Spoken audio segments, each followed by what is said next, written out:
the West Africa sub-region involved in climate change. And it's even more particularly focused on the needs of young researchers and their challenges of dealing with senior mentors and guardians in their research career. So for this part of the opening ceremony, I have my co-chair who will introduce herself. I wondered when you were going to ask that. I am Elizabeth Bacheli. I am head of governance at the MRC. I'm also MRC staff. So governance, I make sure that they do the right thing and we're not going out of order. So that's my role in the MRC. Dembo does the partnership. I make sure we stay in line. So, the young guys wanted to make sure that I am as paperless as possible, but it's been a bit difficult for me. So, so we've tried as much as possible to make this conference without paper. So there is an app that everybody should download onto your laptops, your mobile phones to be able to get access to the program. So if you have access to the program, the opening ceremony will have a statement from the co-chairs of this conference. And then we will have the welcome from the director of the unit, the British High Commissioner, and the government ministers here present. Then the conference will be opened by the Minister of the Environment. We will have our keynote speeches, and they will be delivered by Professor Sir Andy Haynes, Dr. Ama Essel from Ghana, and then there will be a short challenge from a young researcher in climate change in Africa to everybody here present. And then that will be followed by a prize-giving ceremony for the art competition winners. As part of the conference, we had an art competition which included the primary school. It gave us an opportunity to include children 18 and below, up to the age of 8, in order for us to also learn from them, to know what their idea and perception of climate change is. So we had fantastic art pieces that were presented. And so the winners of those will also be presented with their gifts during the ceremony. And then finally, later in the evening at 7 o'clock, we will have a reception kindly hosted, sponsored, and funded by the British High Commissioner. Okay, you call them now. Yeah. So I will call on Professor Martin Antonio on the podium. Professor Siddharth Yafa. Unfortunately, Professor Alan Dango, who is our co-chair, could not make it. So our hearts are with him. He had a minor accident, so he could not make it. And I will also call on Professor Umberto de Alessandro. Her Excellency Sharon Wardle. Yes, sit next to her. Yes, Martin, just sit for, you go down, please. Yeah. The Minister of Health will join us anytime soon. As soon as he joins, he will come onto the podium. And I will now call on the Minister of Environment. What's his name? We call them all now? I will, can you hear me? Okay. I will call on Sir Professor Tumani Kora, please.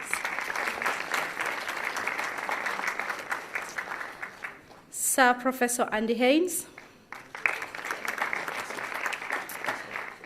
Dr. Ama Essel. That's it. I said that's all. Okay. There will be enough chairs. There will be. Yes. Yes. Okay. Yeah.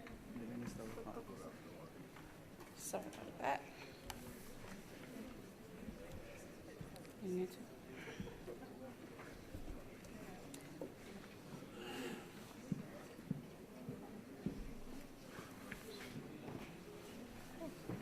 One more chair?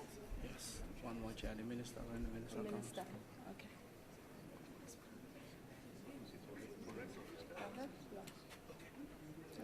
when he comes. Yeah. No, when he comes by, then you guys can go down. So this has been a really true partnership, okay? The London School of Hygiene and Tropical Medicine, the MRC Unity Gambia, the University of the Gambia. That's where the co-chairs came from.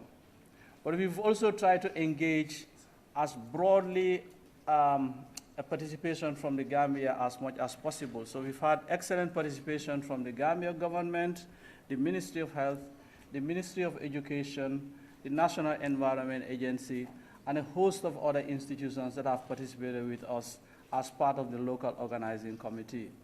So we will now call on Professor Martin Antonio to give his remarks on the conference.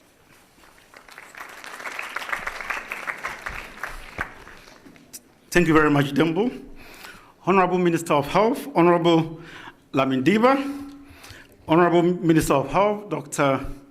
Amadou Samate, Professor Umberto De Alessandro, MRC Unit Director, Her Excellency, Sharon Waddle, British High Commissioner,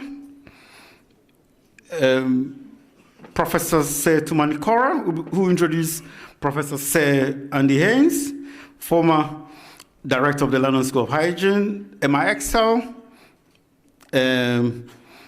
and my co-chairs for this conference, Professor Sidat Yafa and Professor Alan Dongo from the London School of Hygiene and Tropical Medicine. So, ladies and gentlemen, distinguished guests, all protocols observed. Now, thank you so much for coming to this conference. Having sat this afternoon listening to the pre-conference remarks from the young people from the Gambia, what it tells me is that climate change is real. Climate change is real, and it's also as a matter of urgency. So our government will need to take the research findings that we are proposing out of this conference as urgent. And this is urgent because Africa as a whole is regarded as a hot spot for climate change. And don't take my word for it. You need to read the UN report on intergovernmental agency where a panel of experts in global health came to that conclusion. This is real.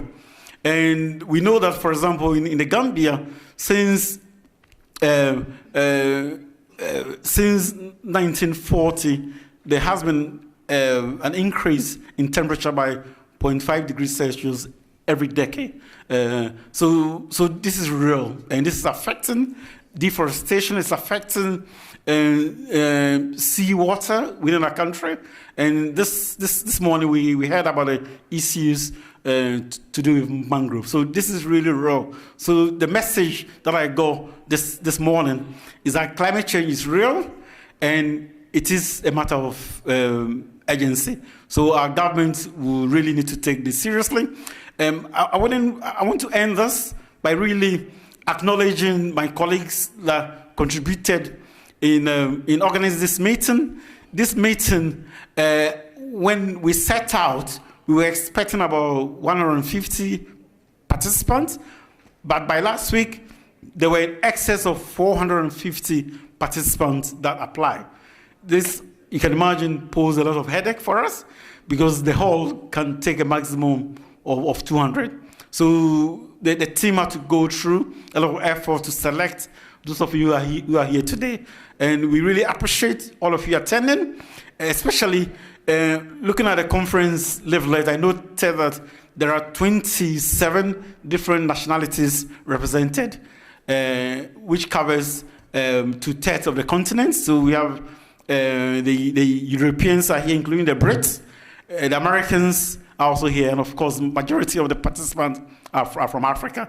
And as you know, the conference is going to focus on 5 main areas, which is in the program, and I hope you have time to look at it. And then between now and Friday, it's going to be really busy and very rich set of programs that we're going to cover. But the key message is that climate change is real, and also it's a matter of agency. And we hope that the lessons that we learned from this conference will inform policymakers, both in our government institutions, as well as ECOWAS, AU, and also globally, as the UK organizes COP26 in Glasgow this year. So thank you very much.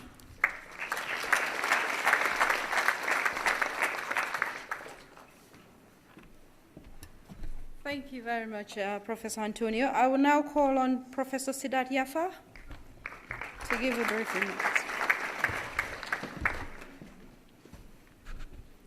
Thank you, Madam, for giving me the opportunity to come and talk. Honorable Minister of Environment, Climate Change and Natural Resources, Your Excellency, Ms. Sharon Waddle, British High Commissioner to the Gambia, distinguished members of the High Table, our young and future generation Gambians, ladies and gentlemen. My name is Professor Sidat Yafa, Professor of Agronomy and Dean, School of Agriculture and Environmental Sciences, University of the Gambia. I'm very glad to be here today as a climate change researcher, as an agronomist, and as a university administrator. I bring greetings from the Vice Chancellor of the University of the Gambia, Professor Muhammad Anjum, and I bring greetings from the University of the Gambia family. This is an auspicious occasion for Gambians and our partners to come together to develop and implement this first ever climate change conference on climate change and public health in the Gambia. I commend MRC the Gambia for taking the initiative. And I commend all the partners like WASCAL, here represented this evening by the Director of Capacity Building, Professor Dauda Kone.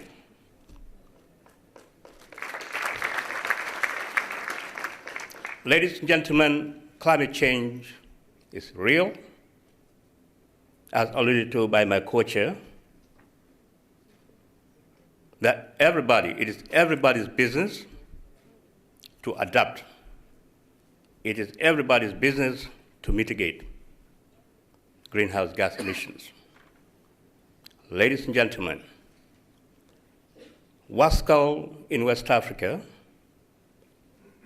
is the premier institution to lead capacity building in climate change. Currently, we have 11 different programs in 11 West African countries.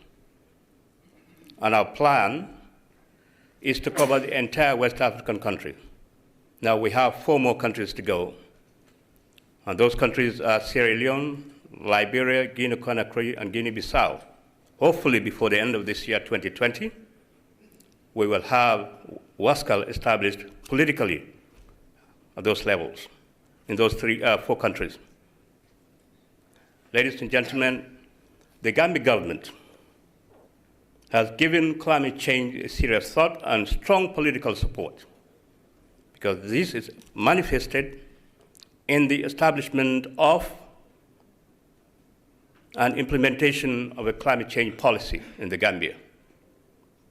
And recently at COP25 in Madrid, Spain, the Gambia and Morocco have been identified as having the highest ambition in reducing greenhouse gas emissions, and I congratulate the Gambia government for that. This shows the seriousness of Gambia as a nation in tackling climate change issues. I'm here to report that University of the Gambia is in the forefront in climate change research in the Gambia and in West Africa. And I'm glad now the University of the Gambia is expanding its horizons to work very closely with the London School of Hygiene and Tropical Medicine in the area of climate change. And I'm optimistic that on or before the end of this year, we will have a tangible agreement where we can start capacity building on climate change and public health at the University of the Gambia. Ladies and gentlemen, I don't mean to bore you down with a lot of talk. Before I conclude, the Honorable Minister of Environment, with your permission, I would urge the Gambia government to engage the British government in order to realize this potential in climate change research and public health in the Gambia. Just like the Gambia government engaged the German government under the Ministry of Education and Research of Germany, BMBF, to establish WASCAL in 2012 in West Africa. On that note, Madam, I thank you very much for giving me the opportunity. Thank you.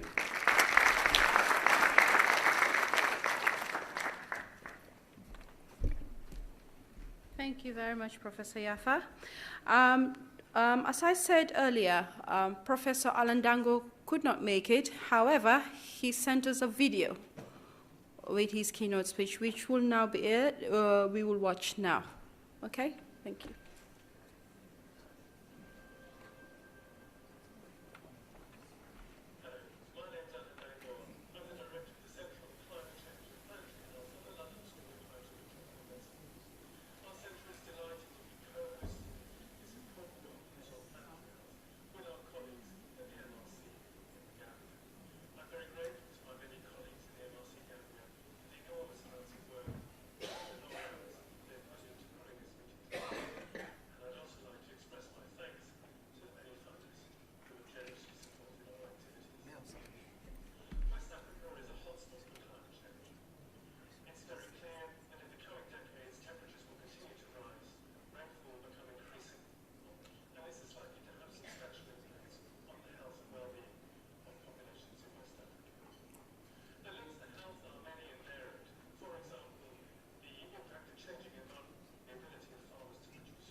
And thirdly, the conference aims to mentor the next generation of researchers, to bring them together and to support them to conduct this much-needed research in West Africa.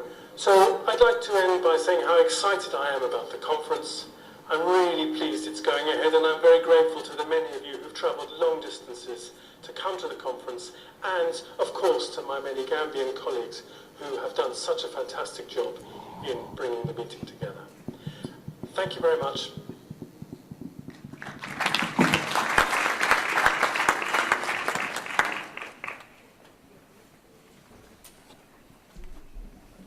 Thank you, Omar, and thank you, Alan.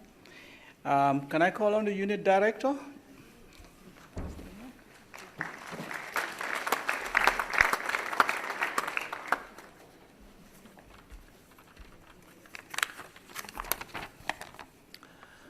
Honorable Minister of Environment, Lami Diba, Honorable Minister of Health, Your Excellency, British High Commissioner, distinguished guests, colleagues and friends, attendees, all protocol observed.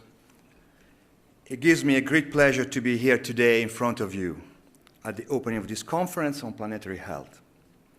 This is an extremely important event for us, and I'm pleased that it has been organized jointly with the University of the Gambia. Thanks to the organizing committee and all the staff and people who contributed to its organization. Thanks also to the donors supporting it. The idea of such conference was born about 1 year ago, when we were thinking about the unit research portfolio and how this should respond to the challenges facing sub-Saharan Africa, including the Gambia. There is no doubt that climate change, as many other speakers said already, will affect Africa very profoundly, especially the Gambia, that is among the 20 countries worldwide, 6 of them in sub-Saharan Africa, most vulnerable to climate change. I'm also pleased to hear that there are numerous initiatives to mitigate such climate change from the Gambian government. Indeed, West Africa is a climate change hotspot. More than 75% of the population is affected as often as once every 2 years by natural phenomena such as floods or droughts that are increasing their frequency and severity directly because of climate change. Between 2030 and 2050, climate change will cause approximately 250,000 additional deaths per year from malnutrition, malaria, diarrhea, heat stress, and will favor transmission of vector-borne and waterborne diseases. It will exacerbate existing vulnerabilities to viral infection, like, for example, outbreaks of cholera, and chronic disease, for example, cardiovascular diseases. Together with habitat destruction, population growth, urbanization, and international mobility, it will favor the spillover of infections from animal reservoirs and the spread of infection in the human population. Delayed detection response, as seen with the West Africa Ebola epidemic, can lead to explosive epidemics with devastating consequences for society. Global warming will increase the frequency and magnitude of extreme climate events, raise the sea levels. Some pessimistic predictions are up to 30 meters, and reduce water and food security, with major economic impact resulting in mass migration and possibly armed conflicts. Climate change is happening in front of our eyes, and despite some groups of people negating the evidence, mankind is confronted with the most serious challenge of all times. The unregulated and unscrupulous exploitation of natural resources and an economic model of development that increases inequalities has taken the whole world to a point where radical changes are needed. Climate change is strongly linked with inequalities. Those who are less responsible for it will suffer most of its consequences. There is the need of the concerted response to this challenge. We need to work together and find possible solutions, or at least ways of mitigating the consequences, particularly for the most vulnerable section of the population. This is where science and research could contribute to both estimate the magnitude of changes and monitor the consequence, and provide some possible answer intervention for their mitigation. It will need a transdisciplinary approach, as research on climate change should include different disciplines such as geography, social science, agriculture, urbanism, international development and policy, macroeconomics, ecology, health system, epidemiology, etc. It will need transnational collaboration. As the Honorable Minister mentioned before, there's no point in making change in the Gambia and all around there's no change. We are all concerned, there is no time for divisions, let's work together. This conference is an indication that this is possible. Thank you very much.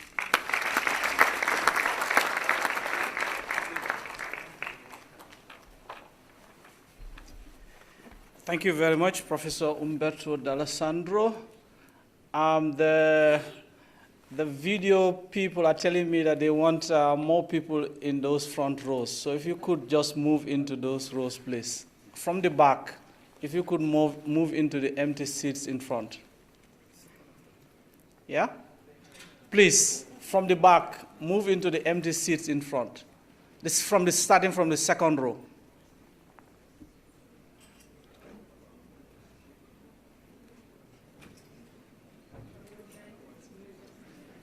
No, starting from the second row.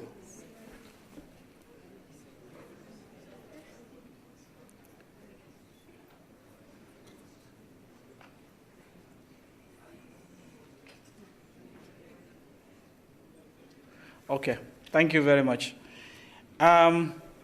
So, as part of this conference, we had a parallel event, which was an art competition trying to capture the minds of young people as they perceive climate change in their environment.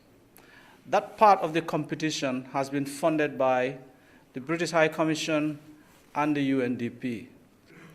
But we involved the Ministry of Basic Education very strongly to be able to use their system to be able to get to the schools and get the schools to be participating. And thank you very much. We have the DPS for the Ministry of Education here. So I'll kindly call upon Her Excellency, the British High Commissioner, to come and make a statement, please.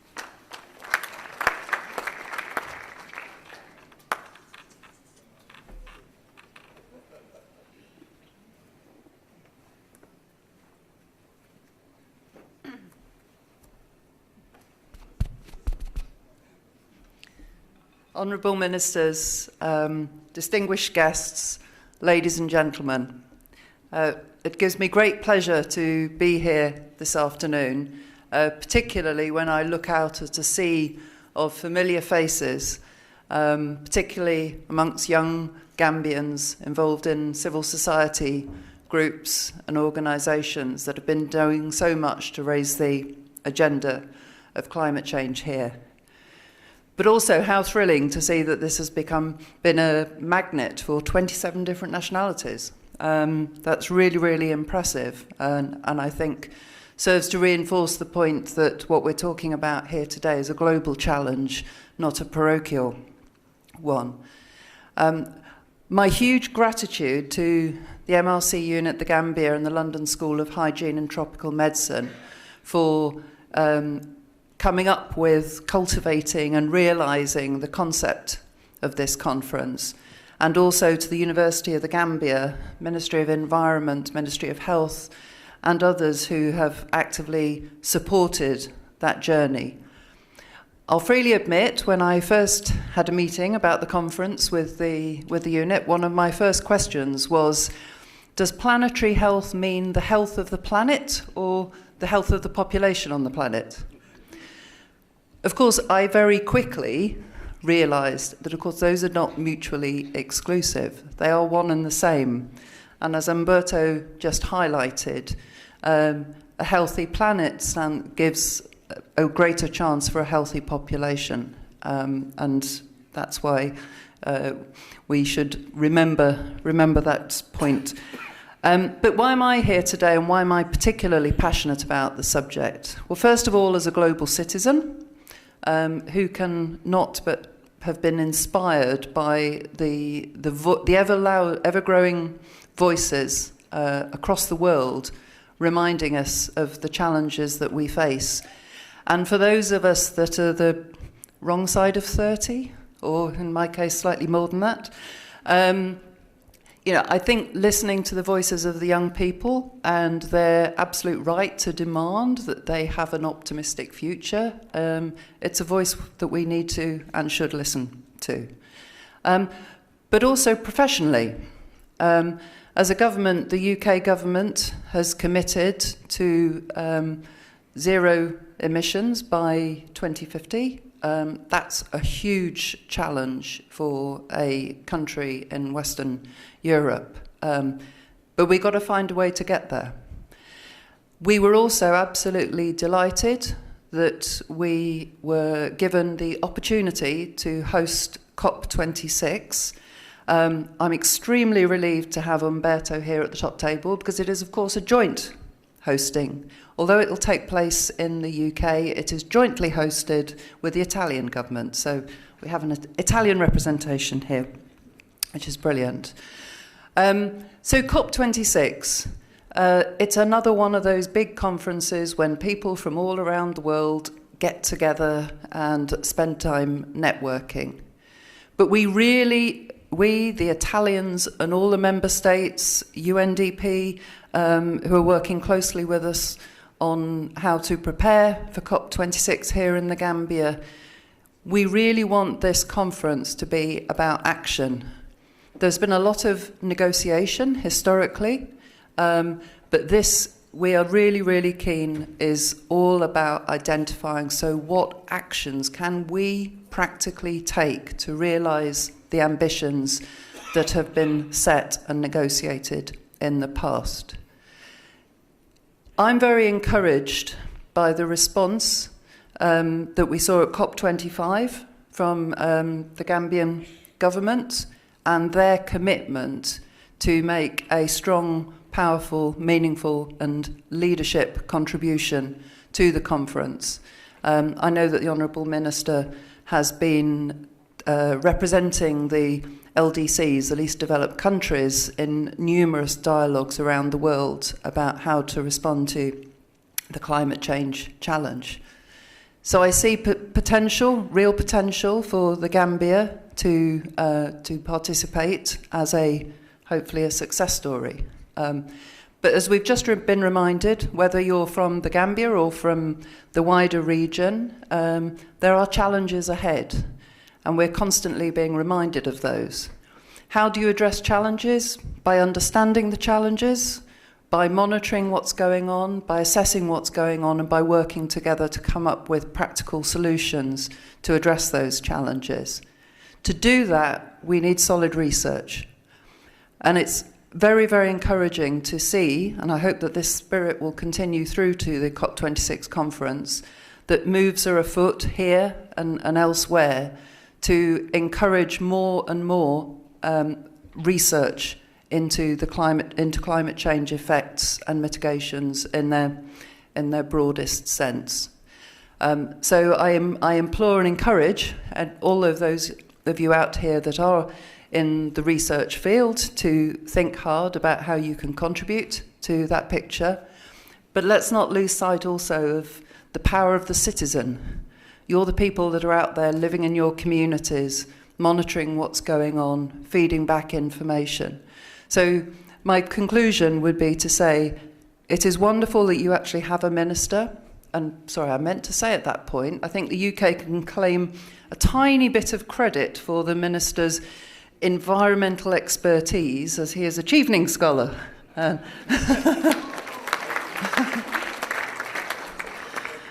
One of our most famous alumni here in the Gambia. But all credit to the government for the efforts that they are taking. Brilliant to see the university and the MRC unit and others looking at how to drive forward the research agenda. But let's not forget the contribution that we as citizens or guests in this country can make to the agenda. So I wish you success. Thank you.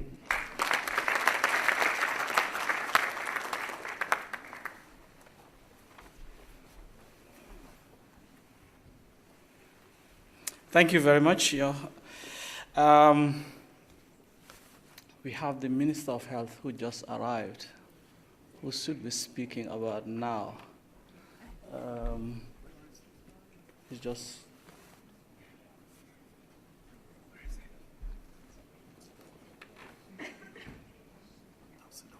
Yeah.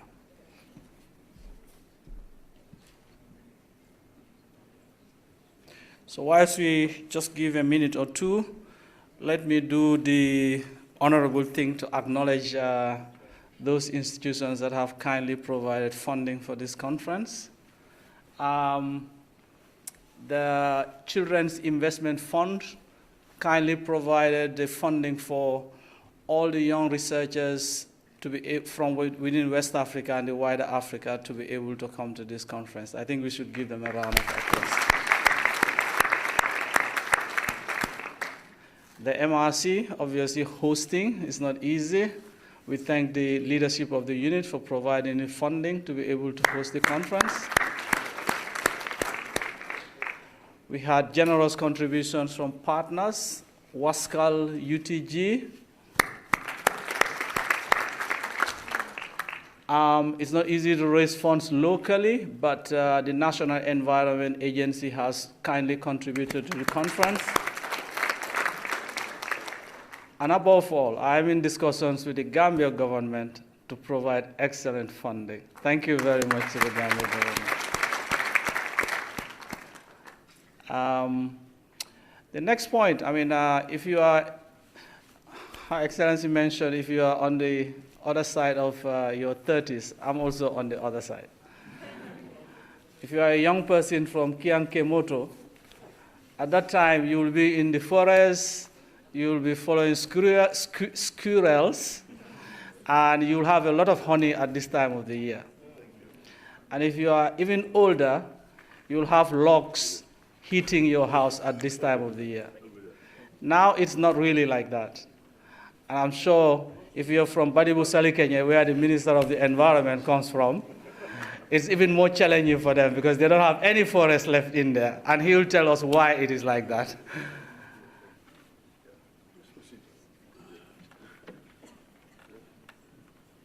Thank you very much. I was giving it to the Badibunkas, and I can, it's nice that the Kianka is walking into the room as I am doing that. So, thank you very much for coming. It's just right at the opportune moment for you to give your statement on the conference. Thank you. Welcome. Thank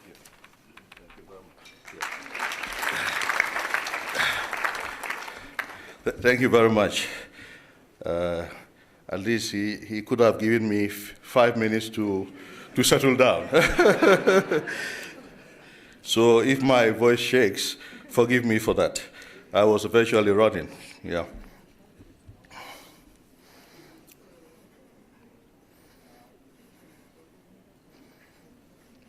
Thank you very much. And he equally didn't give me time to know all the members of the high table.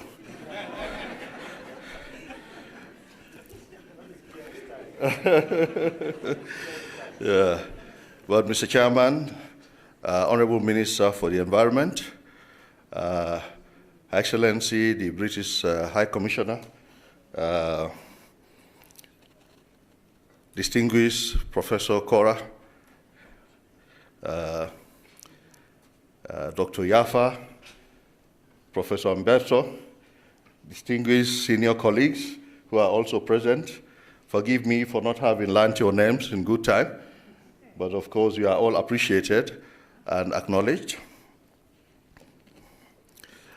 Distinguished ladies and gentlemen, good afternoon to you all. I'm delighted to be present in such an auspicious occasion.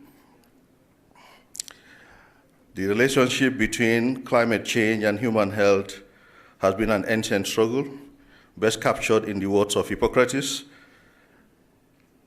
which reads, "Whoever wishes to investigate medicine properly should proceed thus, in the first place, to consider the seasons of the year and what effects each of them produces, for they are not all alike, but differ much from themselves in regard to their changes." It is only in the recent past that we came to better appreciate the impact of climate change on our health. Changes in the world climate influence the functioning of many ecosystems and the biological health of plants and animals. Although there are occasions when the change is beneficial, but this is uncommon, it is also becoming clear that industrial and human progress in the last 2 centuries is indeed a double-edged sword. Anthropogenic climate change has had adverse repercussions for both present and future generations. The impact is mostly adverse and can sometimes be from a direct impact, but in the majority of the instances is an indirect impact. The direct impacts on the health include those due to changes in exposure to weather extremes such as heat waves or winter cold, or increases in extreme weather events such as floods, cyclones, storm surges, and droughts. Mr. Chairman, distinguished ladies and gentlemen, the indirect impact is the most common health impact of climate change. The most significant manifestations are malnutrition, neglected tropical diseases, diarrheal diseases, malaria, and meningitis. These are all more prevalent in the developing countries, including our countries in West Africa. The WHO has said that Africa will be the hardest hit due to lack of adequate public health structures. At present, it is estimated that malnutrition will be the largest contributor to climate change-related mortality. No region in the world has been affected as much as the Sahel region, which is experiencing rapid population growth, estimated at 2.8% per year, in an environment of shrinking natural resources, including land and water resources. Regions in Africa within 15 degrees of the equator are projected to experience an increase in hot nights as well as longer and more frequent heat waves. This may lead to potential crop failures and thus malnutrition. Patterns of infection are greatly affected by changes in the climate. Our gains registered in the fight against malaria could be easily lost to changes such as increased rainfall. Changes in climate are likely to lengthen the transmission seasons of important vector-borne diseases and to alter their geographic range. For example, the Aedes mosquito vector for dengue fever is highly sensitive to climate conditions, and thus studies have shown that climate change is likely to increase the exposure to dengue. The WHO assessment has estimated that climate change is expected to cause approximately 250,000 deaths per year between 2030 and 2050. 38,000 of these due to heat exposure in the elderly people, 48,000 due to diarrhea, 60,000 due to malaria, and 95,000 due to childhood malnutrition. Thus, climate change is more of a health problem than anything else, and the Ministry of Health is resolved to accepting the recommendations toward mitigating factors of climate change.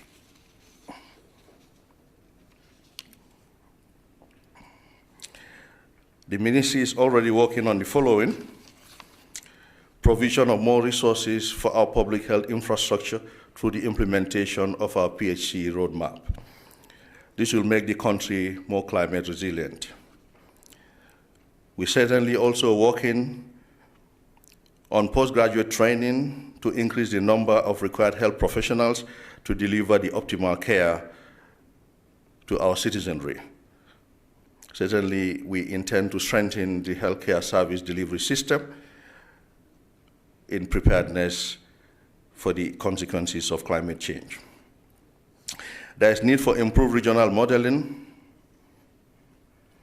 of climate change so that more reliable predictions of the potential impacts on human health can be made. Improved data and research capacity are important in this regard, and we pledge our support to this endeavor. We are also working on collaborating with other ministries and agencies to ensure that as we work to protect the environment, we also have, as part of our package, healthier alternatives for the people. Otherwise, we would be inadvertently exposing the people to other health risks. Distinguished guests, ladies and gentlemen, I thank you very much for your attention. Thank you.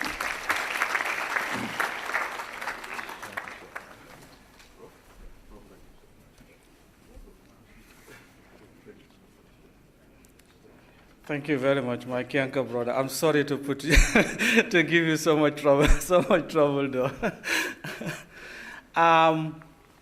The first time I went to his office to talk about this conference, it was like he was waiting for it to happen.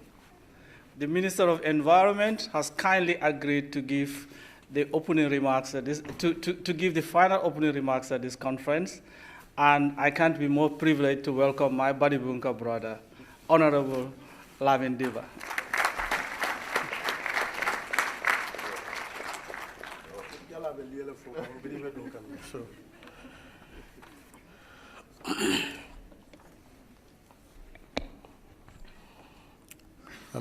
Thank you very much, MC. Honorable Minister of Health, United Nations Development Program Resident Representative in the Gambia, Her Excellency, the British High Commissioner to the Gambia, the Director of Medical Research Council, the Deputy Permanent Secretary, Minister of Basic and Secondary Education, who was my own teacher, Mr. Adama Jimba Job, and the Director of Budget and also the National Designated Authority for GCF, the Minister of Finance, the past Director of London School of Hygiene and Tropical Medicine, co-chairs of this meeting. I have the singular honor and privilege to deliver this opening statement at the Planetary Health Conference, one of its kind ever held in this country. Mr. Chairman, today's conference focuses on the impact of current and projected environmental changes on health and human well-being in West Africa. This theme is quite fitting to the realities of environmental changes that we witness in West African countries, including the Gambia. Co-chairs, distinguished ladies and gentlemen, since the adoption of the United Nations Framework Convention on Climate Change in 1992, the process of international political response to climate change has begun. From the Kyoto Protocol, aimed at achieving quantified emissions reduction targets, to the Doha Amendment, which established the second commitment period to the Paris Agreement, global community has made an important progress to what is sometimes considered long and difficult climate negotiation processes. Dr. Yafa, we have been through this process, and Madrid, we have tried, but we believe Glasgow would be a turning point. The accelerating global climate risk, combined with other international and national stressors, has created a challenging development context, particularly for developing and least developed countries. For these countries, the impact of climate change include increased temperatures, changes in precipitation that we have this year witnessed in the Gambia, and increases in the frequency or intensity of some extreme weather events and rising sea levels. These impacts threaten our health by affecting the food we eat, the water we drink, and the air we breathe, and the weather we experience in our daily life. I have been saying this, and I must repeat, my colleague here, I have said this, the portfolio of environment is the most important portfolio in any given environment. I have reasons to justify this. Without a good land, it will be difficult for us to have sufficient food. If we don't have sufficient food, what do we have? A malnourished population. How would we engage malnourished people into the meaningful development work?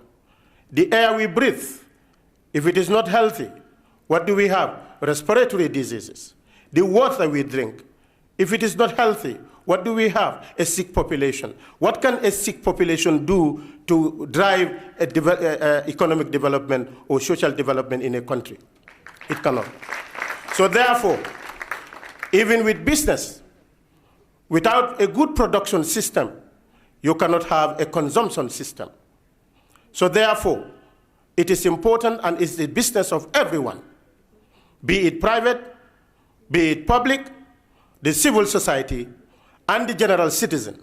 It is our responsibility to ensure that we preserve our environment and contribute meaningfully to ensure that we mitigate and adapt to the changes of climate change. As people living in this part of the world, we are the most vulnerable to these health risks, though we contribute less to the problem. So how do we, as people who do not contribute much to the problem, solve our own problem? Therefore, this calls for global partnership for those who are polluting more and affecting those who are polluting less. So let's work together in partnership to ensure that we mitigate the effects of climate change and emission of greenhouse gases into our atmosphere. Furthermore, certain segments of our population, such as children, pregnant women, older adults, and people with low incomes, face even more increased risk relatively. In the Gambia, climate change effects are already evident. including increasing average temperatures and a rainfall regime that is decreasing in amount while increasing in variability. These changes affect the well-being of Gambians and the economy. Increased flooding damages roads and infrastructure, decreased agricultural production, reduced food security, and increasing heat and dryness, which threatens human health. These impacts multiply the stresses associated with high levels of poverty and a fluctuating economy. To respond to this, to respond to the increasing threat and impacts of climate change and its attendant issues, the government of the Gambia, through the Ministry of Environment, Climate Change and Natural Resources, has formulated a national climate change policy in 2016. The intention behind this policy is to steer the transition to a climate-resilient society within a thriving low-emission economy. Thus, the national climate policy represents the Gambia's determined and systematic response to interlink climate threats to sustainable development, well-being, and ecological integrity of our country. Furthermore, Mr. Chairman, our response to climate change is guided by 11 key principles, which are consistent with the existing national policy framework and aligned with the United Nations Framework Convention to Climate Change. Among the principles guiding the policy is evidence-based and innovation principle, which places emphasis on proactive planning based on credible scientific information and promoting research and technology for effective responses to climate change. As a member of the LDC, which represents 47 countries, over 1 billion people living in those countries, we are vulnerable. We are vulnerable to the effects and impacts of climate change. That is why, as LDC groups, we came together and come up with an initiative that will support our nationally determined contributions to be able to achieve our targets of 1.5 degrees Celsius as stipulated under the Paris Agreement.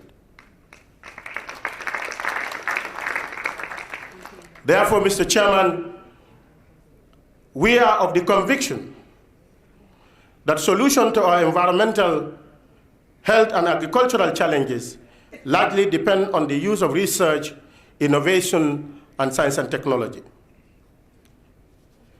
That is why when Mr. Kante walked into my office with this idea, I have not hesitated to say, yes, we will participate. Because this is a great opportunity for us to network and identify potential young researchers. It is about time for us in Africa to nurture and culture our own researchers and scientists who understand our environment, our economy, our political landscape, and our culture to provide solutions to the issues that we are faced with. With this, I believe Africa, not only the Gambia, but Africa in general, we would be able to have food self-sufficiency, we would be able to have better healthcare systems that will be able to drive our economic development for the next century.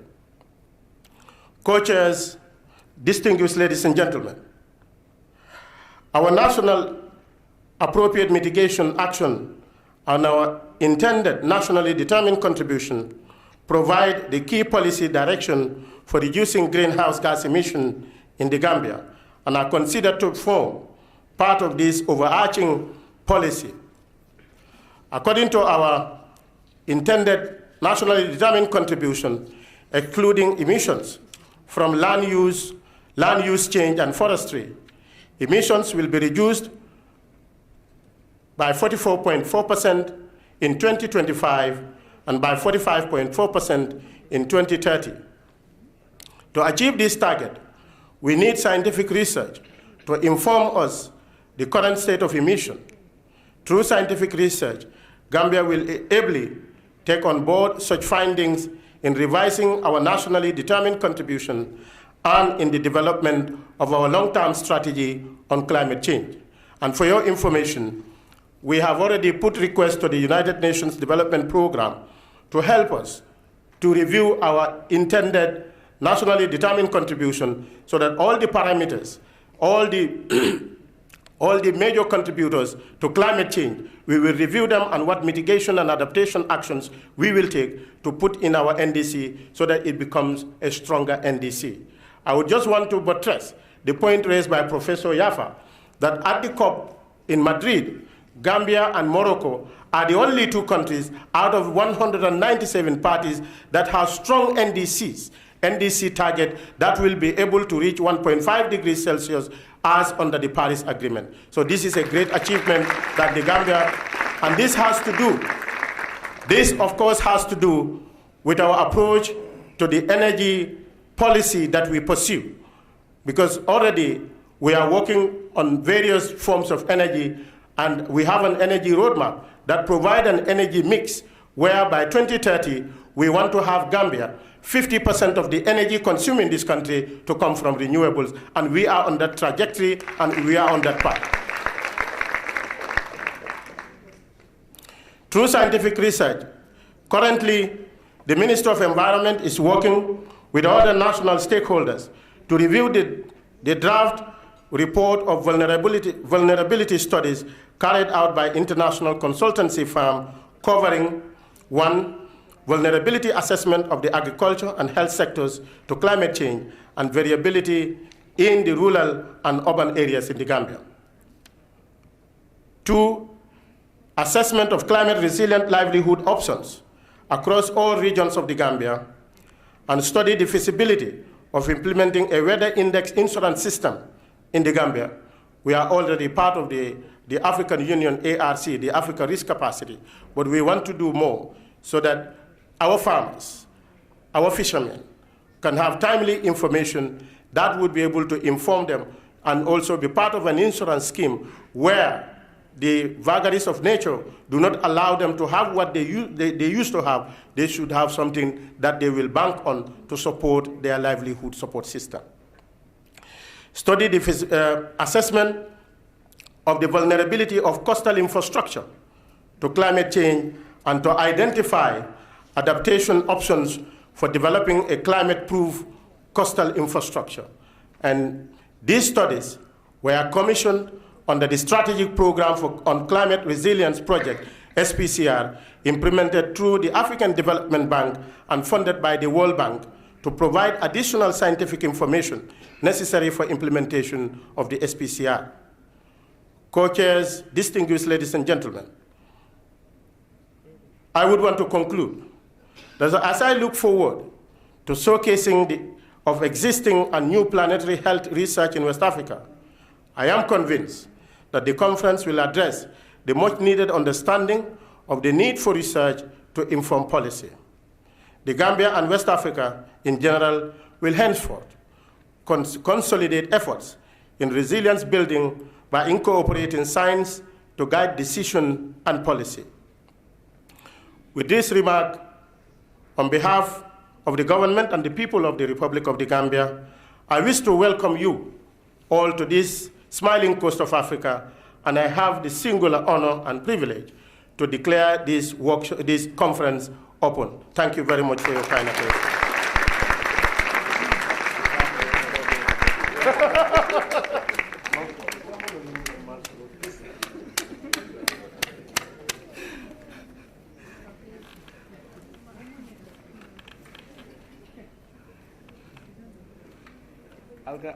Alka Leo like Allah monoto no. So I sukuro sort wala sa watu no monoto anymore.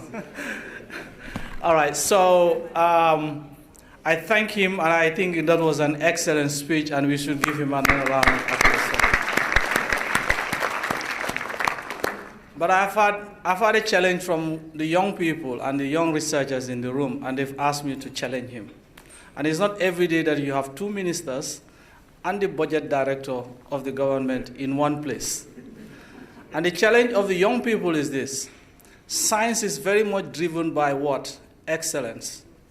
unless and until you write that excellent proposal, your science will not be funded. In the West, what do? They've got schemes that support their young people, that puts limited amounts of money to supporting their young people to get into the rigor of questioning their thinking, getting it challenged by peers, and then being competitive for the bigger grants that are out there for all of us to compete. So the young people want you, the ministers and the directors, to create a fund for the young people to be able to start doing what is being available in the West at such low levels. And I'm sure I hear the director nodding at me for that. So this is a challenge, and I hope that one day we shall see it realized. So we have a little bit of a transition. I'll kindly ask the people on the high table to go back to their seats.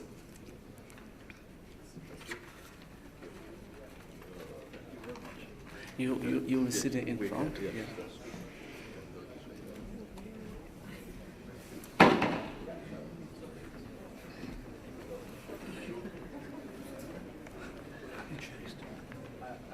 didn't want to prolong my speech, but I would have talked about the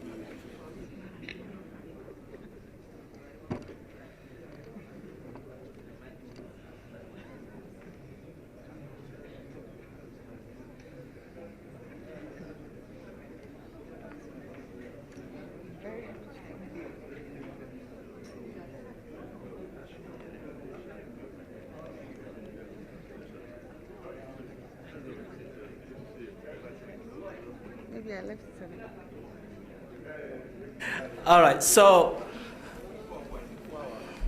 I did a bit of a deliberate skip when I was acknowledging the funders because I wanted to compartmentalize, okay?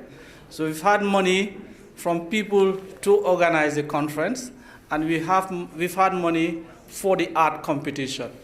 And the money for the art competition comes from the British High Commission and the UNDP. And I think we should kindly acknowledge both of them for that funding. Now, because she has kindly accepted to host the reception, she needs to go to beat the traffic. So we are doing a little bit of a change. We'll move on to the presentation of the prizes now so that she's able to do that. And then we'll go on with the plenary talks. So I kindly call upon the British High Commissioner and the Deputy Permanent Secretary, Ministry of Health. Sorry, did I say health? I'm sorry, it's a parent ministry, so everything about MRC is health. You have to excuse me for that. You make a statement, and then you give the prizes after that. Okay? Just one or two statements, and the prizes will follow from now.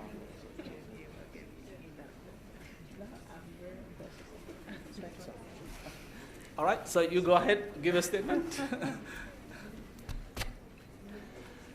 So this will be very brief, as I've already spoken to you once.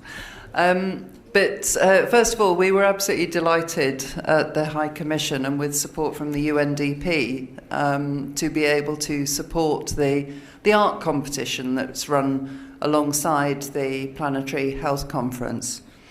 Why? Because, as we said before, children are the future. All countries in this region have very, very young populations, and it's absolutely critical that we start early with our awareness raising. Although I have to say, judging by the quality and the creativity of the artwork that came in, I think we already have a plugged in and aware youth in this country.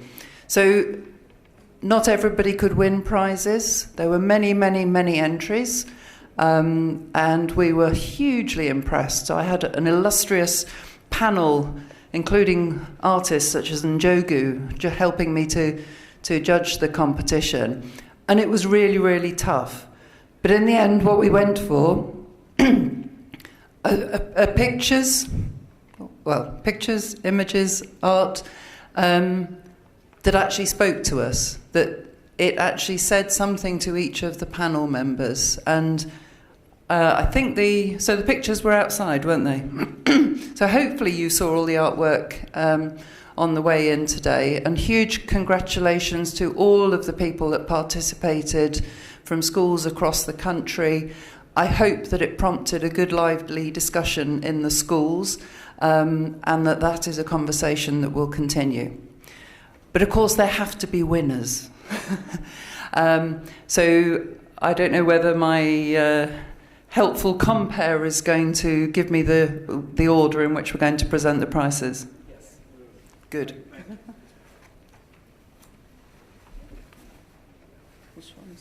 I call on the DPS Ministry of, I'm not going to make a mistake now. Thank you very much. Good afternoon to everyone here present. I want to say we are very much happy to be associated with this, but would first tender the apology of my permanent secretary who is currently out of the country. Equally to register our profound gratitude to MRC and the sponsors for allowing MOPSI to be part of this exercise. Our working relationship with MRC started many years ago when Professor Kora was in charge. We have done so many things with students working with MRC. But when we received this invitation talking about climate change and can children be allowed to do some artwork, I said, wow, these are the leaders of tomorrow. The problems that we are confronting today is going to affect them more because we're talking about in the next 20, 30 years, when most of us would have retired, but they will be in active service. They are going to be the people who are going to solve the problem. So allowing them to start it today, to have an idea of what it all takes and how do we have to arrest or address that problem, I think is a good opportunity for our young ones. And I was also very much happy when I look at the outcome and seeing one of the winners coming from Tuba Wupa, all the way in URR.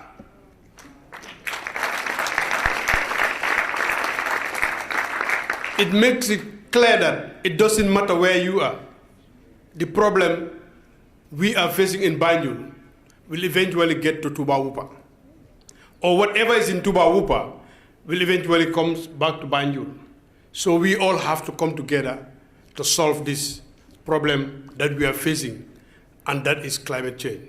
So on that note, ladies and gentlemen, I want to once again register our profound gratitude to MRC Hall for the good work and whoever the sponsor us as far as this program is concerned.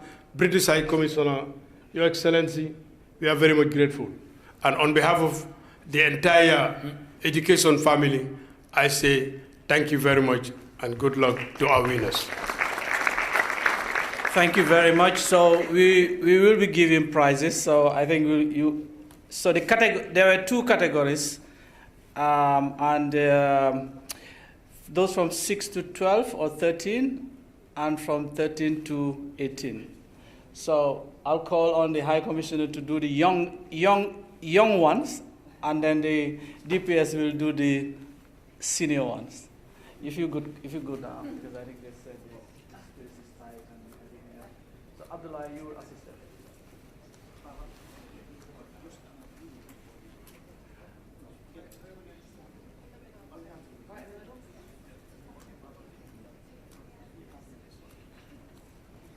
What's your name?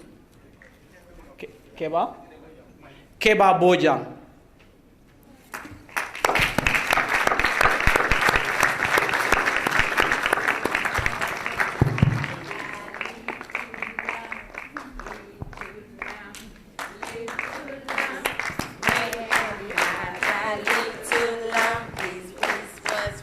As snow, it very hard. A little lamb, little lamb, little lamb. Mary had a little lamb. Its fleece was white as snow.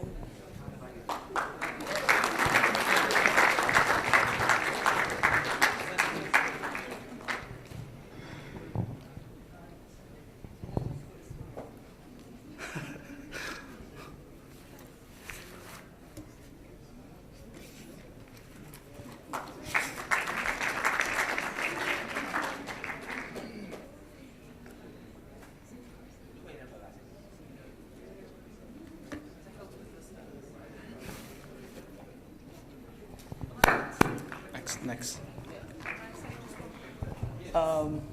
Yeah. Sorry, I just wanted to say a very quick word about Keba's work, because he was the only one who was in the winning categories who was creative enough to do a model. So there were not actually any words there, but we, the panel of judges, were instantly drawn to this bird. And if you look at the bird closely, you will realise that every part of it is recycled from the Coke can, wasn't it? Yeah. And all of the paper that formed the feathers was all recycled. So I think this was how to get across a message in visual rather than words. So super. Well done, Keba.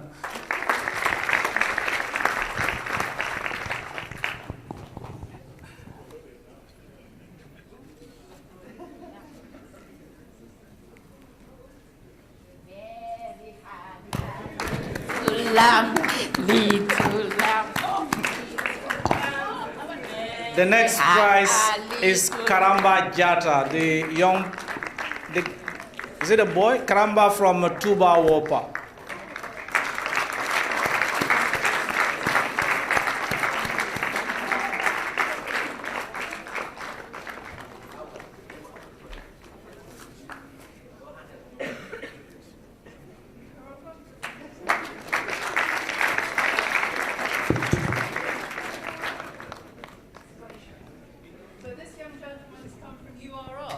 Today.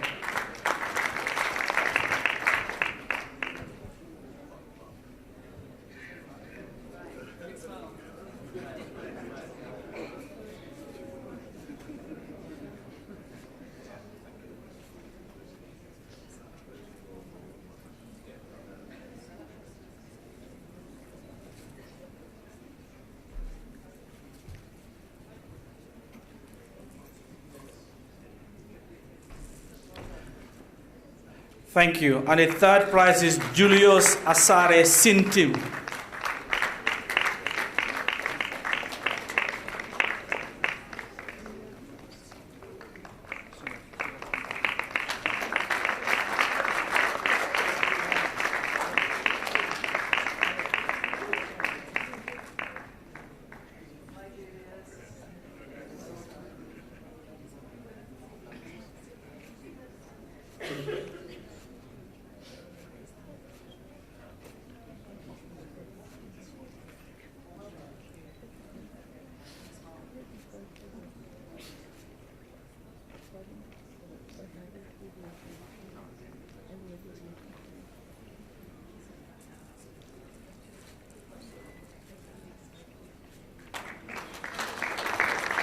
Thank you very much. I think we can allow you to take leave now, and then the Deputy Permanent Secretary will do the rest of the presentation.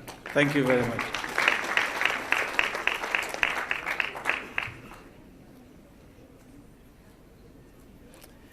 So this is the senior category. This is Modo Lamin Sise from Sukuta.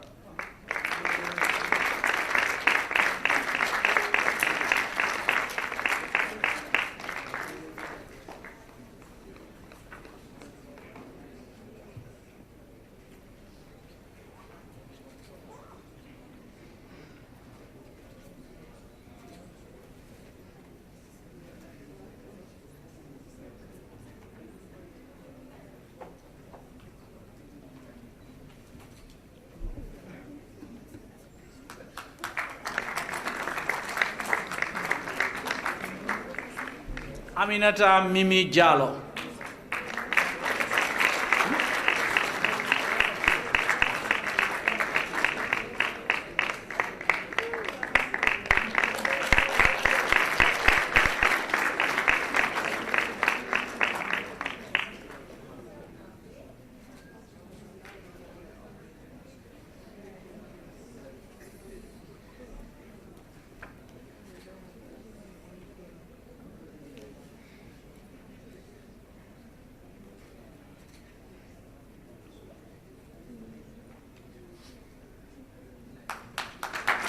Rohiyatu Dabo from Marina International School.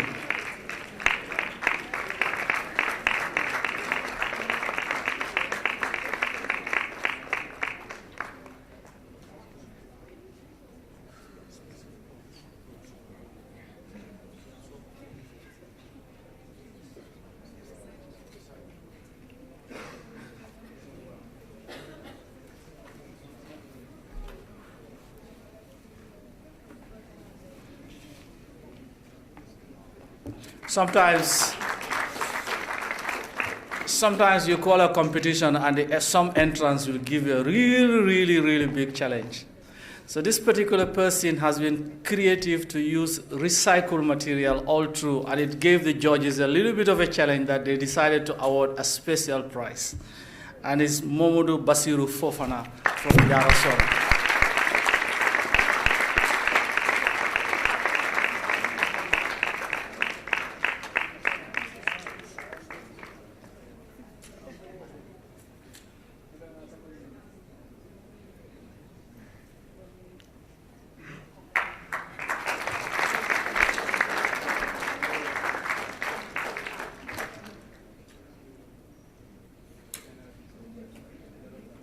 Again, we called for individual contribution, but there were some schools that decided to do a collective.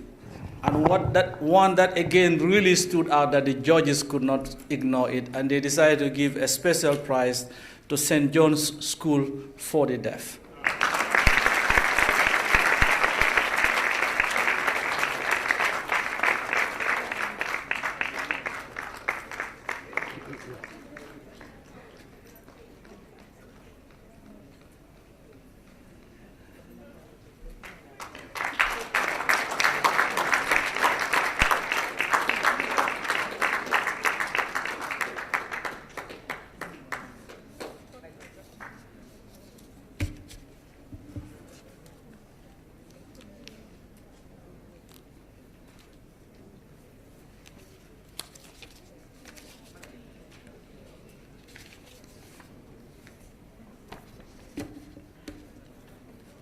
Elizabeth.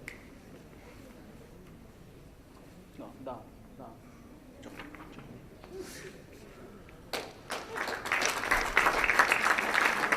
Thank you very much, Adama. Thank you. When you went out, I'm sure some of you recognized some excellent photographs that were displayed out there. Those were taken by children, very young people, under the guidance of Dr. Anna Bonnell. And we just want to recognize all of their contributions by just giving them a certificate. Then I call on the Minister of the Health to be assisted by Elizabeth to give the certificates out.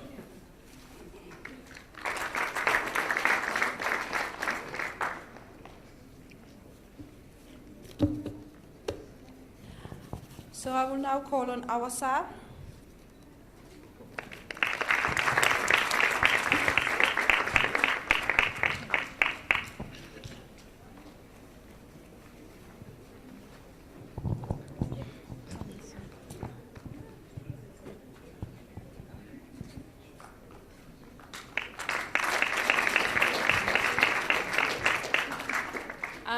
Can we now have Adama B. Bojang?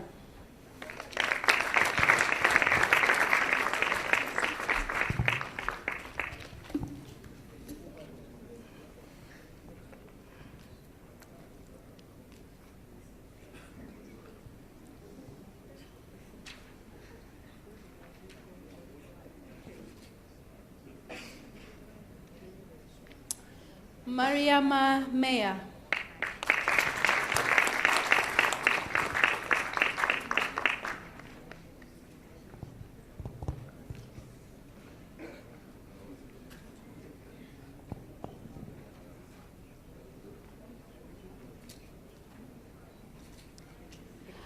Aminata Bari.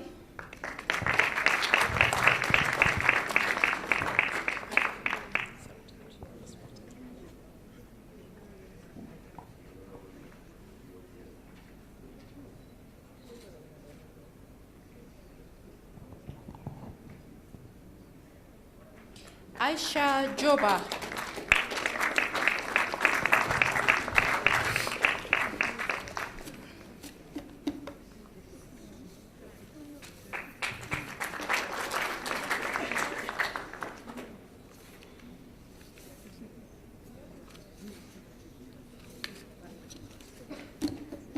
And finally, Adama A. Bojang.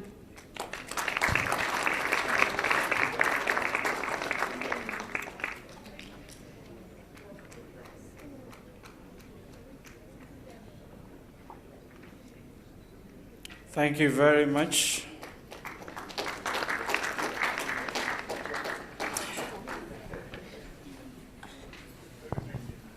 Can I call on the UNDP representative to just give the last set of certificates?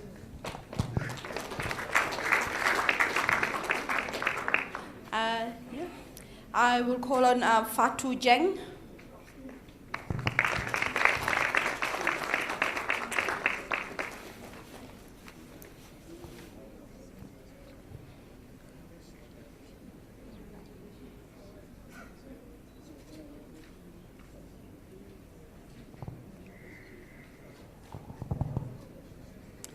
Adama Kamara.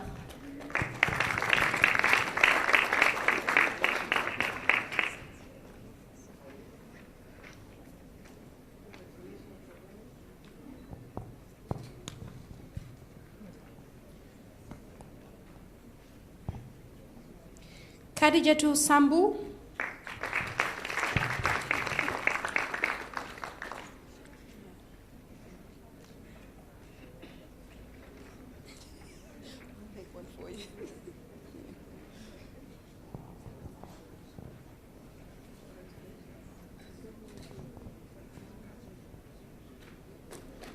And last but not the least, Marie Bojang.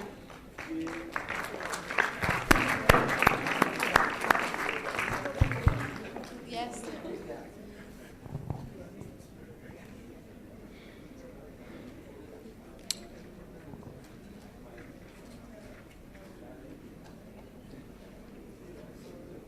Thank you very much. Thank you. As you can see, they're all from the Bakau Newtown School, is it? And I'm proud to say that they're all girls. I was very proud to call you all up.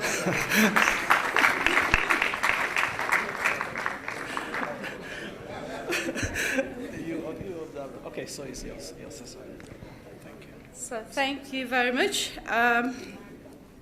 We've now reached the part of the program which we had moved from. We're now going to invite, I'm sorry, some of you panelists who were up here, you'll have to come back again. We are now going on to the plenary talks. I will invite Professor Sir Tumani Kora, Professor Sir Andy Haynes, Dr. Ama Essel, and Dr. Sohna Cham. If you could all just come up here.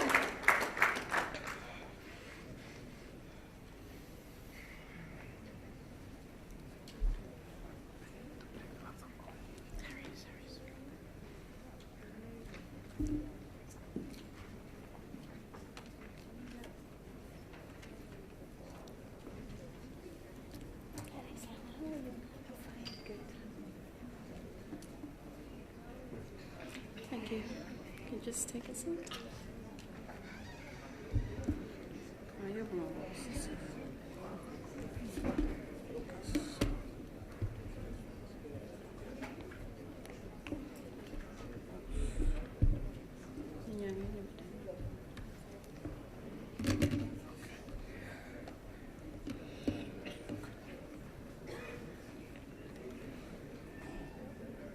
Thank you very much. Thank you, Omar.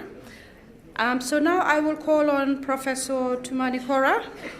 Sorry, sir, I have not said Professor Sir Tumani Kora, to give quick remarks with regards to the plenary session. Thank you.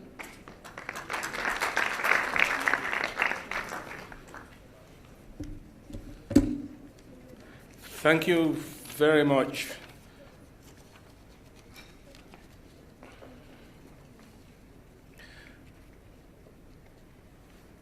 Honorable ministers here present, Your Excellency, members of the Consular and Diplomatic Corps, speakers who are going to teach us a lot this afternoon, distinguished ladies and gentlemen. I feel honored and privileged to be asked to introduce the keynote speaker today, someone I know for years, someone I admire, someone who I can talk about for the next hour. But I'm reminded, and I remind myself, that I'm only supposed to introduce and not give the keynote address. Professor Sir Andy Haynes was a graduate from King's College, London, and started his academic career in a very spectacular manner, obtaining honors in pathology, surgery, and pharmacology. Not easy subjects. His academic career started off as a consultant in epidemiology and the famous MRC epidemiology unit. From then, he grew up to a particular fantastic position as Professor of Primary Health Care at University College, London. Professor Sir Andy Haynes was then appointed Director of the London School of Hygiene and Tropical Medicine in 2001. And during his 10 years tenure, here are just snippets of some of his achievements. The institution was ranked number 3 out of 100 higher education institutions in the UK when it was ranked. He increased the annual income of the institution from 35 million to over 100 million. And the school won the prestigious Global Health Award from the Bill and Melinda Gates Foundation.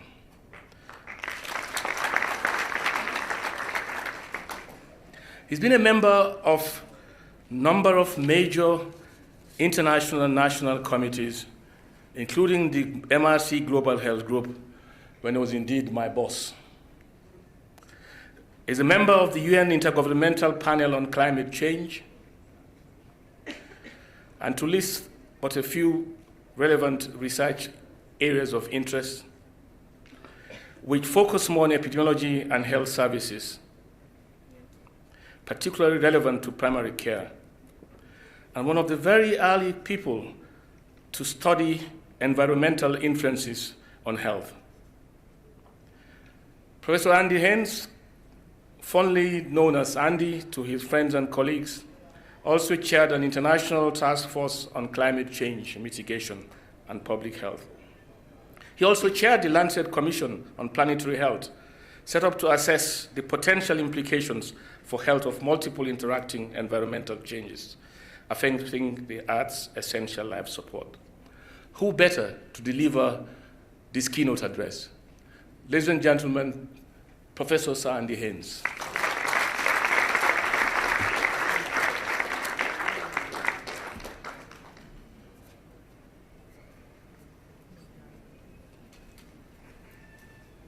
Well, it's a great pleasure and honour for me to be here this evening. Excellencies, Honourable Minister, dear colleagues, friends, all protocol observed. It's a particular pleasure for me because it's a great honour to come to a country which is really taking climate change seriously and really acting, I think, in a very responsible way, not only to its own population, but also to the population of our planet. So it's late, and you're probably waiting to get to the reception, and I could speak for a long time about these issues, but I'm going to try and concentrate what I have to say into a relatively small number of messages.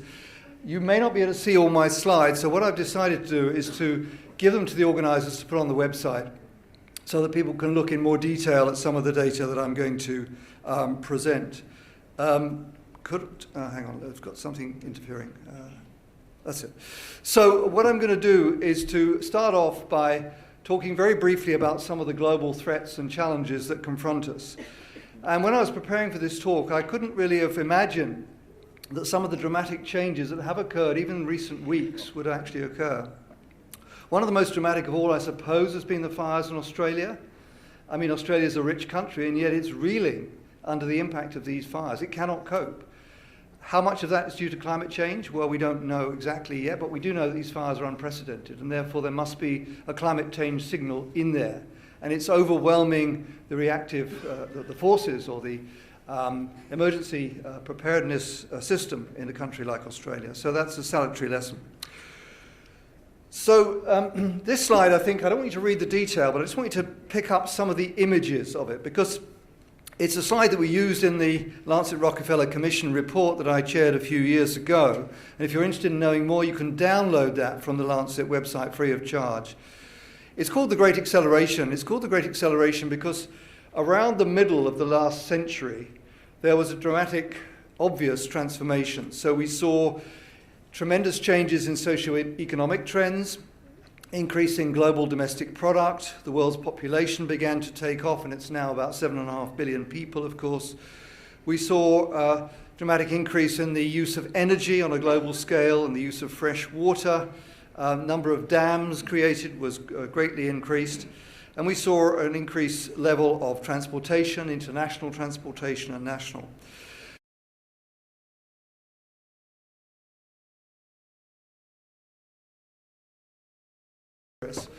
But that human progress came at a cost. And the cost was borne by the Earth systems. So our planet Earth began to show signs of distress, signs of stress. And we can see that through the increasing levels of carbon dioxide, nitrous oxide, methane in the environment, in the atmosphere. We started to see increases in surface temperature, about 1 degree on a global average. Our oceans became more acid, because as you dissolve carbon dioxide into the oceans, it becomes acid, and that affects ocean ecosystems in ways that we don't fully understand. So we're losing biodiversity at probably 1,000-fold times greater than pre-human times. We're filling the oceans and the rivers with plastic pollution, with nitrogen, with phosphorus, and we're exploiting the terrestrial, the land systems, in order to grow more food. So yes, we are experiencing unprecedented progress, but we're also experiencing unprecedented challenges. And the greatest of these is the main subject of this conference, which of course is climate change. Now, there's no doubt that climate is changing, and there's no real doubt that it's due to human activities. I know there's one very prominent member of head of state that doesn't seem to understand that, but the science is incontrovertible, and he has many of the best scientists in his own country, so he only really has to take notice of his own leading scientists, and he would immediately understand the dimensions of the problem. So this slide kind of summarizes... Oh, we've lost the slide. Could we have some help at the IT? What it will show when it comes back up is the changes in surface temperatures. And what I've done is to download an image of 5 different surface temperatures from 5 reputable but independent sources, and they all show the same thing, which is that the world's surface temperatures are increasing by about 1 degree, and that's due to the accumulation of greenhouse gases in the Earth's atmosphere. So what are these greenhouse gases? Well, carbon dioxide is the most important, and the important thing about carbon dioxide is it's a long-lived gas. So when we put it up in the atmosphere, it stays up in the atmosphere, about 20% of it, for 1,000 years or more. And we don't know how to get it out at the present time in a rapid and economic way. So that's a legacy that we're leaving future generations. And the slide, when it comes up, will show you how carbon dioxide is increasing the atmosphere. It's not the only greenhouse gas. There's others like methane. Methane is much shorter lived in the atmosphere. It's about 12 years on average. And here's the slide that shows you the increase in greenhouse gases. So you can see carbon dioxide, that big light blue line or the grey line there. Then we've got the methane and some of these other gases I won't go into detail. They're man-made gases which are being controlled, although still being emitted into the atmosphere. So this is the problem. We're continuing to emit greenhouse gases. We should have flattened off by now. We need to be cutting greenhouse gas emissions, and they're still going up. So where are these emissions coming from? Well, they're coming from different countries. If we look on an absolute basis, then China is producing the most emissions, about almost 15 billion tons of CO2 a year, something of that order. The USA, over 6 gigatons, billions of tons. EU, somewhat less. India's coming up from a low level. But when we look at the per capita emissions, a different picture emerges. So the USA is by far and away the greatest of the big countries. Some of the smaller Gulf states are very high emitters as well. So the USA is emitting over 20 tons per capita, per head of population, compared with, say, India is less than 3. And if we look at Africa, sub-Saharan Africa, many countries per capita emissions are much less than 1 ton. So there's a dramatic difference between countries. The other point to make is that climate change, when it happens, is not a uniform process. So the planet's not warming up in the same way across the whole planet. So the Earth, the land area, warms faster than the oceans, and some parts of the land area warm faster than others. So West Africa, for example, here you see that red-orange area, that's warming faster. And then also the Arctic. So the Arctic is melting, as we know.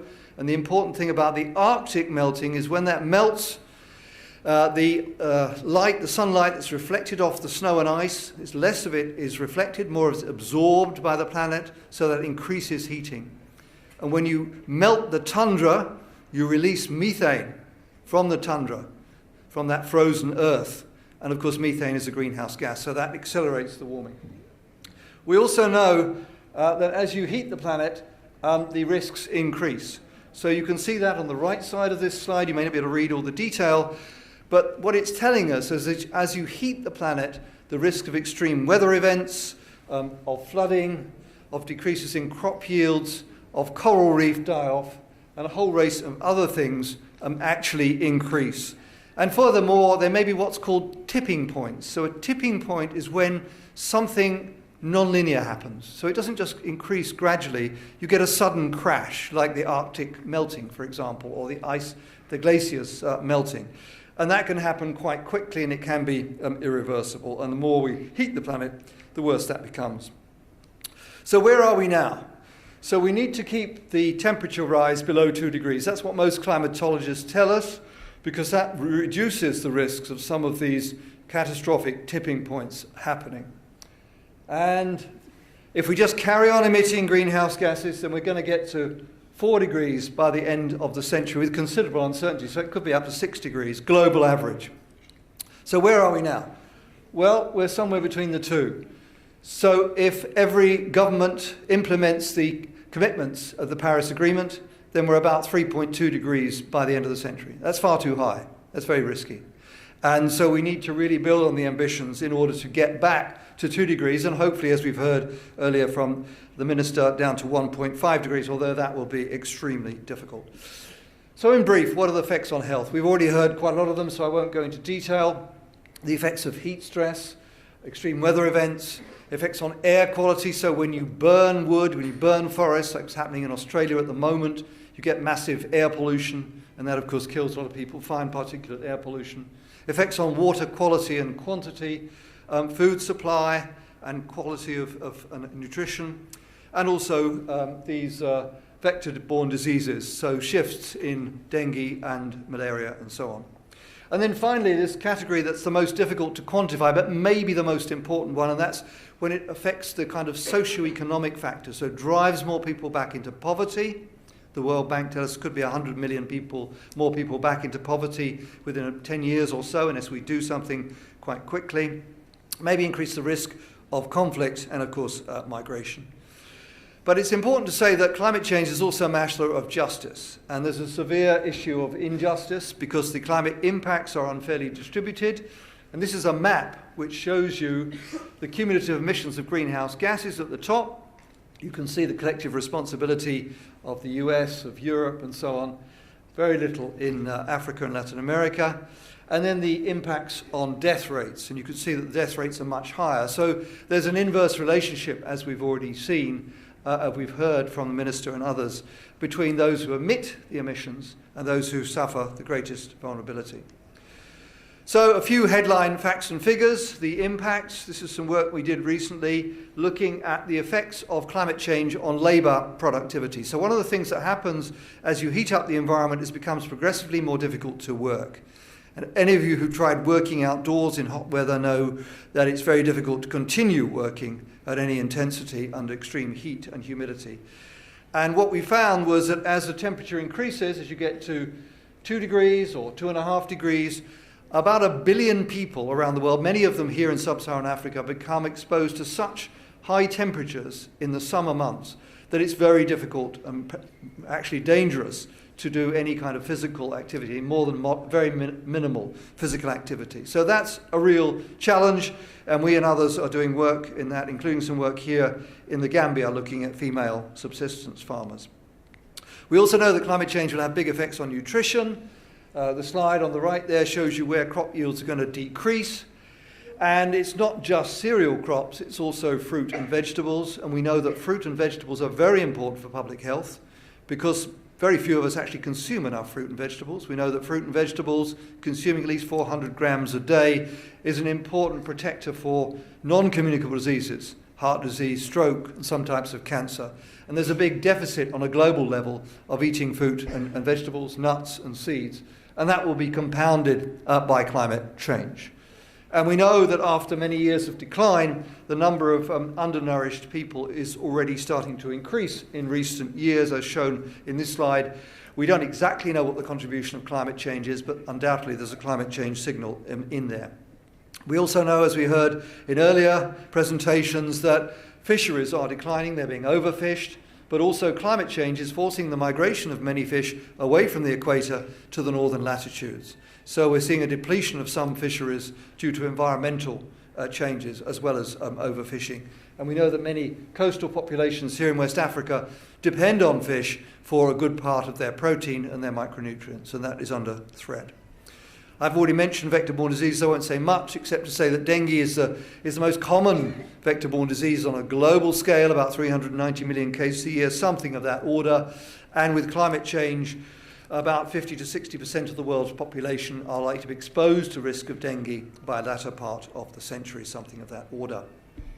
We're also beginning to understand that climate change doesn't just affect physical health, it also affects mental health through increased flooding, for example, droughts. And there's even been a new condition, a new term called solastalgia. Psychiatrists have used this term to describe the distress caused by environmental change. So when people see their familiar environment changing around them, they experience severe distress. And that can hamper their ability to adapt to change. We're seeing that in Arctic populations who are being forced away from their villages, in Australian farmers who are being forced away from their land. And there's also evidence that increased temperature can increase the risk of suicide as well. So many mental health effects. Effects on extreme events, numbers of people impacted. I won't give you all the facts and figures, but broadly about 35 million people a year are affected by floods. Not all of that due to climate change, but climate change increases the risk of those.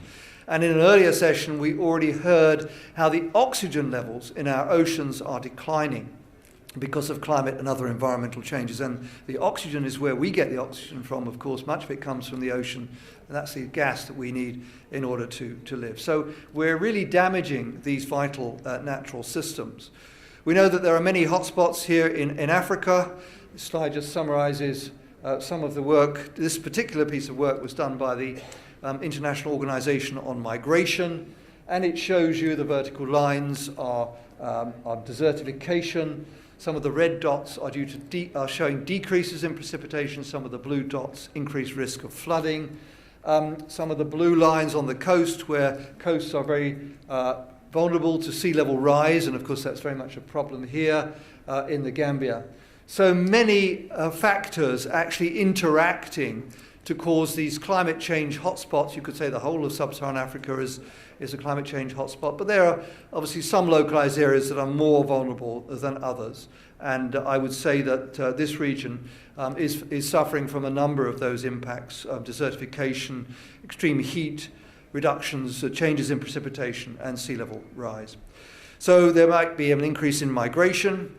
Some people have said over 100 million internal climate migrants by 2050 if actions are not taken. So that's obviously a kind of worrying message.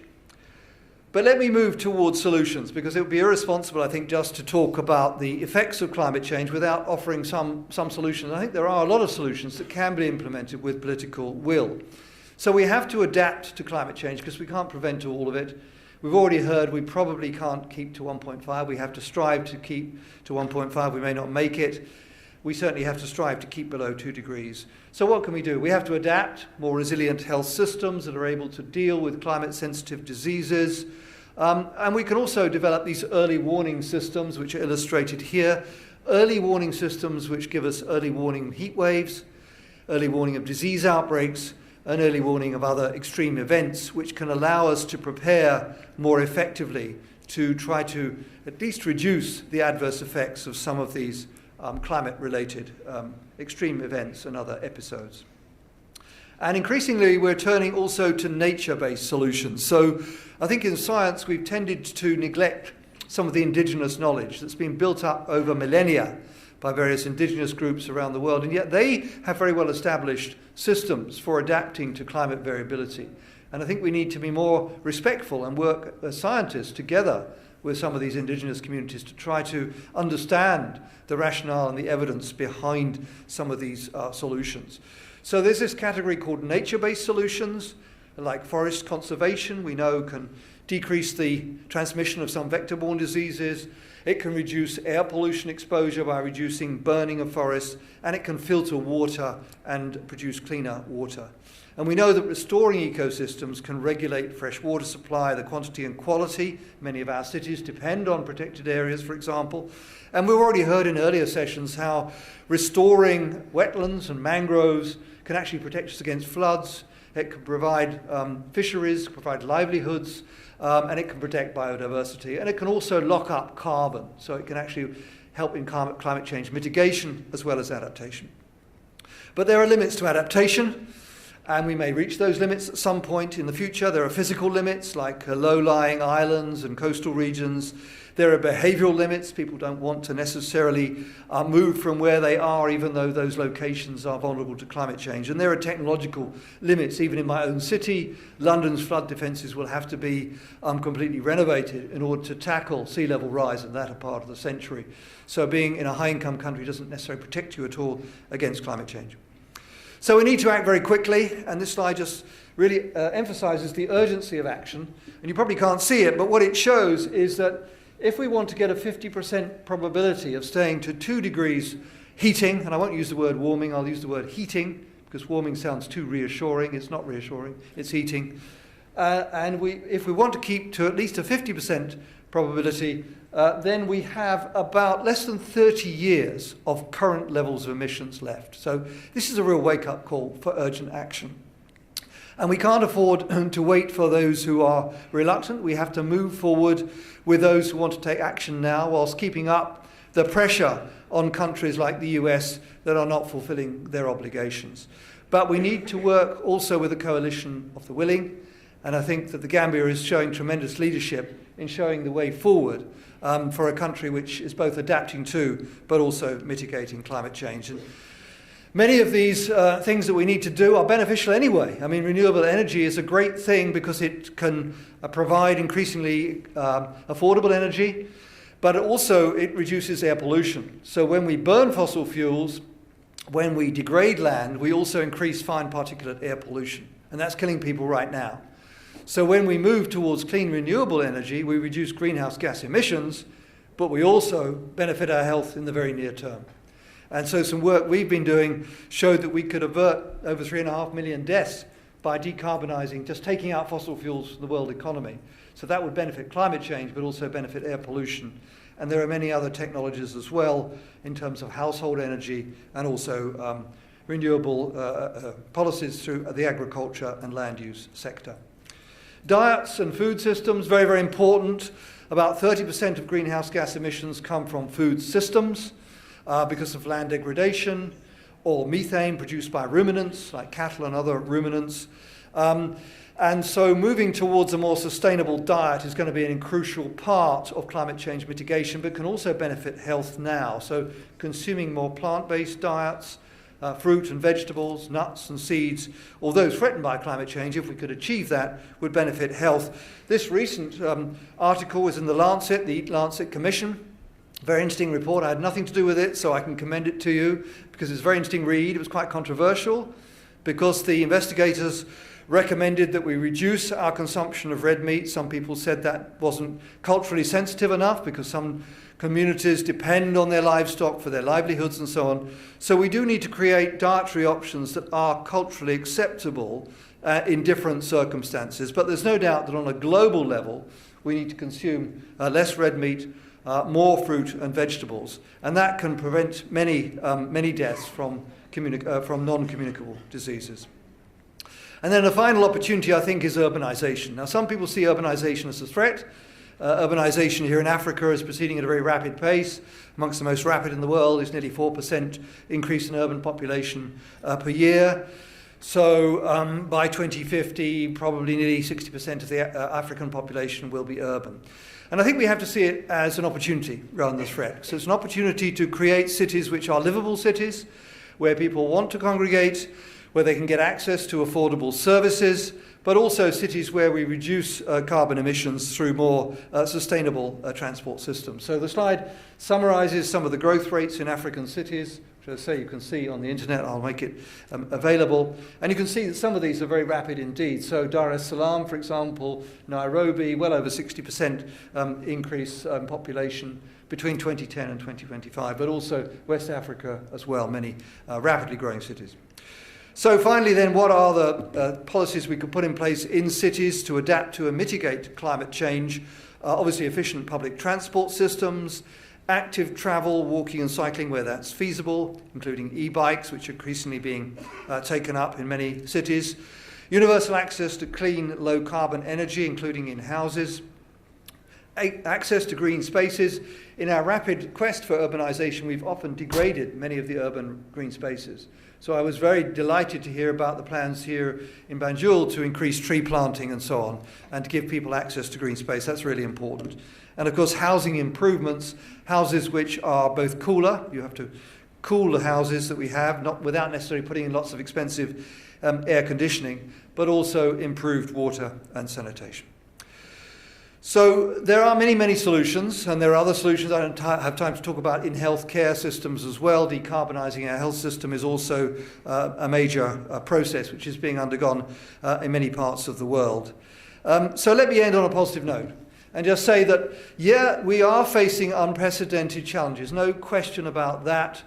But, you know, there's an awful lot that we can do. And I think that we owe it to younger generation coming up behind us very rapidly to create a positive vision of the future. There's a lot that can be achieved. You know, we can keep below 2 degrees. It is technically possible. The question is whether it be politically possible. And that's really why I'm so delighted to see the political leadership here in the Gambia and other parts of Africa as well. And I think my own government hopefully will be working with you. They have agreed, as we heard from the High Commissioner, to decarbonise the economy by 2050. Some of us would like to see them go more quickly, but it's a start. And we've also seen just in recent weeks the EU making this pledge for this new deal, New Green Deal, which is essentially about moving towards a post-carbon economy. So, you know, there are real opportunities out there, and we have to work together, as I say, in a coalition of the willing. We have to make really radical action now in order to safeguard health today, but also for future generations. Thank you very much indeed.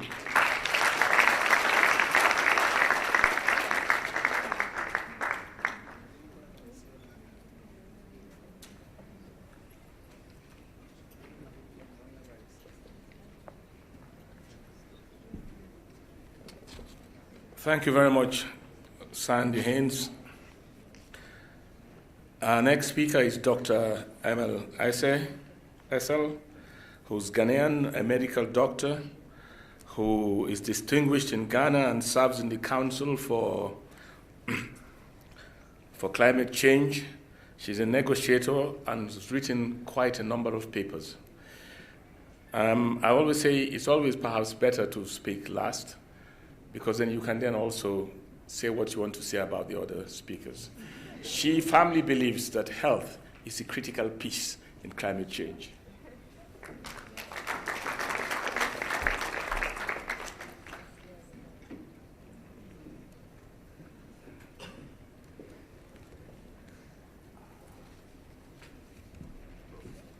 So coming last is not easy, especially when everybody's tired, hungry, and waiting to go in for dinner. I'll do my best. I'm supposed to speak for a very short time because Prof, who came right before me, has really dealt on the issue of climate change and health impacts.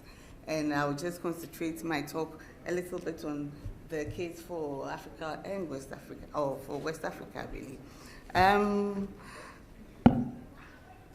Well, Honorable Minister of Health and Honorable Minister of Environment, distinguished guests, ladies and gentlemen, all protocol observed. I'd like to thank the Gambian government for an excellent arrangement for this conference and the partners who helped the government. Having said that, I'm excited today. Why? Because I joined the climate change discourse since about 2008.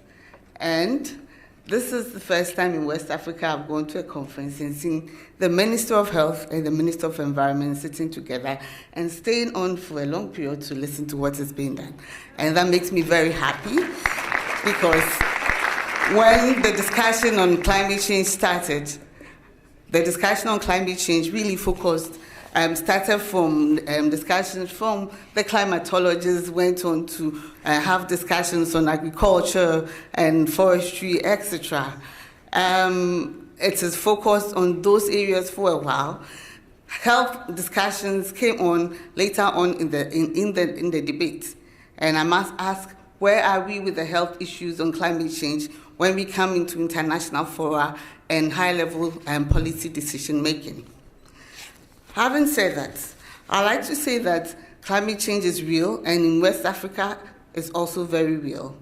Looking at Africa and West Africa, for that matter, we are already combating a lot of issues on poverty, challenges with weak health systems, challenges with poor infrastructure, etc., challenges with all kinds of diseases, which we are trying hard to combat and finding financing from different partners and within the country to control.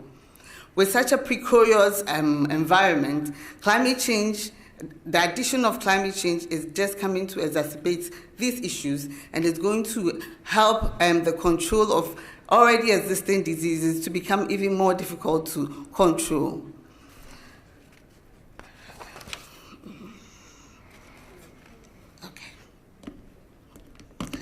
Sorry. So, in West Africa, it's already clear that climate change is already happening. But then also projections, looking at 2050 projections, is showing that there's increased temperature region-wide. There's also increase in duration of long-lasting heat waves. And as has been said by earlier speakers, this is not uniform across the region, and various countries have various temperature and changes depending on where you find yourself. Also rainfall patterns are, dry spells are also going to increase by 2050, and there will also be sea level rise. Rainfall has been projected to be uncertain in different areas of West Africa, with heavy rainfall increasing in frequency and in unpredictability. Agriculture will be impacted as well, and coastal fisheries will be impacted, as has been said earlier. Issues on transportation, for example, looking at the West-East Trans-Sahelian Highway, there will be challenges with transportation on this highway. Notable is the issue of cocoa production. A lot of countries in West Africa export cocoa, and this will also be affected, and it has implications for our gross domestic. Also, there will be ecosystem challenges, and then urban areas will have more hot days and hot nights, increasing across some countries. There will be energy challenges. For example, in Ghana, we have the dam, so the decrease or the challenges to water availability is going to affect our energy production in country. In a nutshell, climate change is going to affect various sectors in our economy, notably agriculture, water, ecosystems, human health, urban areas, and energy. However, looking at the various explanations that have been given on how health is impacted, we have heard today that there's indirect and direct impacts. So really, all the other systems through which health impacts occur, which is indirect system, notably the most important outcome we are all expecting is that we all have healthy lives, and a quality of life will be good enough. So my talk is focusing on climate change is the critical and central piece of the climate change discourse. And the issue is, although we are the centerpiece and the critical piece of climate change discourse, we have not been able to let that out there in the climate change negotiations. We have been working in silos, and we have not been able to collaborate properly and make the health discussion come to the fore in our negotiations, even in our research.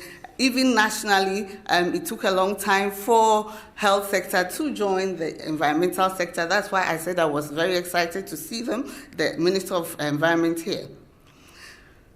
So what are the climate change impacts in West Africa? There are a lot, but given the time left, I'll just focus on a few.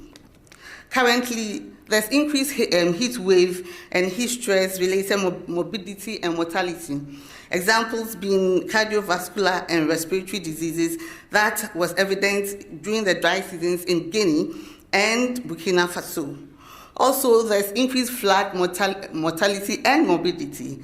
In 2017, the floods in Niger saw over 56 deaths and over 200,000 people were impacted by the flooding. There were also floods over the period during 2000 in Burkina Faso, Ghana, Niger, Senegal, and Sierra Leone, which affected over 600,000 lives. Further, this flooding also caused health facility-related damage and also caused diarrheal diseases to increase. In question was really cholera disease, which was on the rise during the period.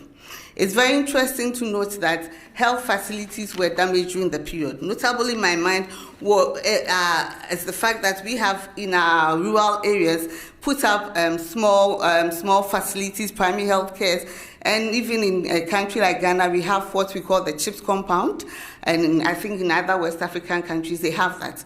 Those small infrastructure are not able to withstand the impacts of flooding, and which are going to become increased during this climate change increase era. What are the implications for the health sector? Infectious diseases have been implicated. I think various speakers have spoken about infectious disease to varying degrees. I would just like to focus our attention to the fact that in West Africa we have malaria as the rest of Africa. In 2017, the World Health Organization reported that 219 million cases of malaria occurred worldwide. Out of these, most of the cases were in Africa. And for that matter, the five countries accounted for nearly half of the malaria cases worldwide, which included Nigeria and other countries. I'm interested in Nigeria, which had 25% of the burden of malaria, and it's in West Africa. And with the scientific explanations given us earlier, we stand the risk of having malaria increasing in other parts of Africa, and with the already high disease burden has implications on our economies, on our development. From 2010 to 2017, there's a noted 20 million increase in malaria cases, but between 2015 to 2017, this increase, there was no significant change in the control of that disease in countries. What are the implications? Are we taking climate change into account when we are doing our various disease control programs? When we're working with partners on our disease programs, when we are developing our proposals, etc., how are we thinking about it? Could it perhaps be the reason why we are not able to control malaria, for example, in the sub-region, and we are accounting for part of the highest incidence of malaria? There are other infectious diseases that have been implicated in research, like meningococcal meningitis, which spans across the meningococcal belt from West Africa to East Africa. For example, this has been an implicated increase in Ghana, North Africa, in a study that was conducted.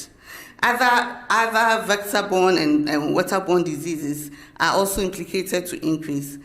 Changes in vector ecology for diseases such as West Nile virus, Lyme disease, dengue fever in African countries are projected to increase, and they may emerge in other areas which already do not have them.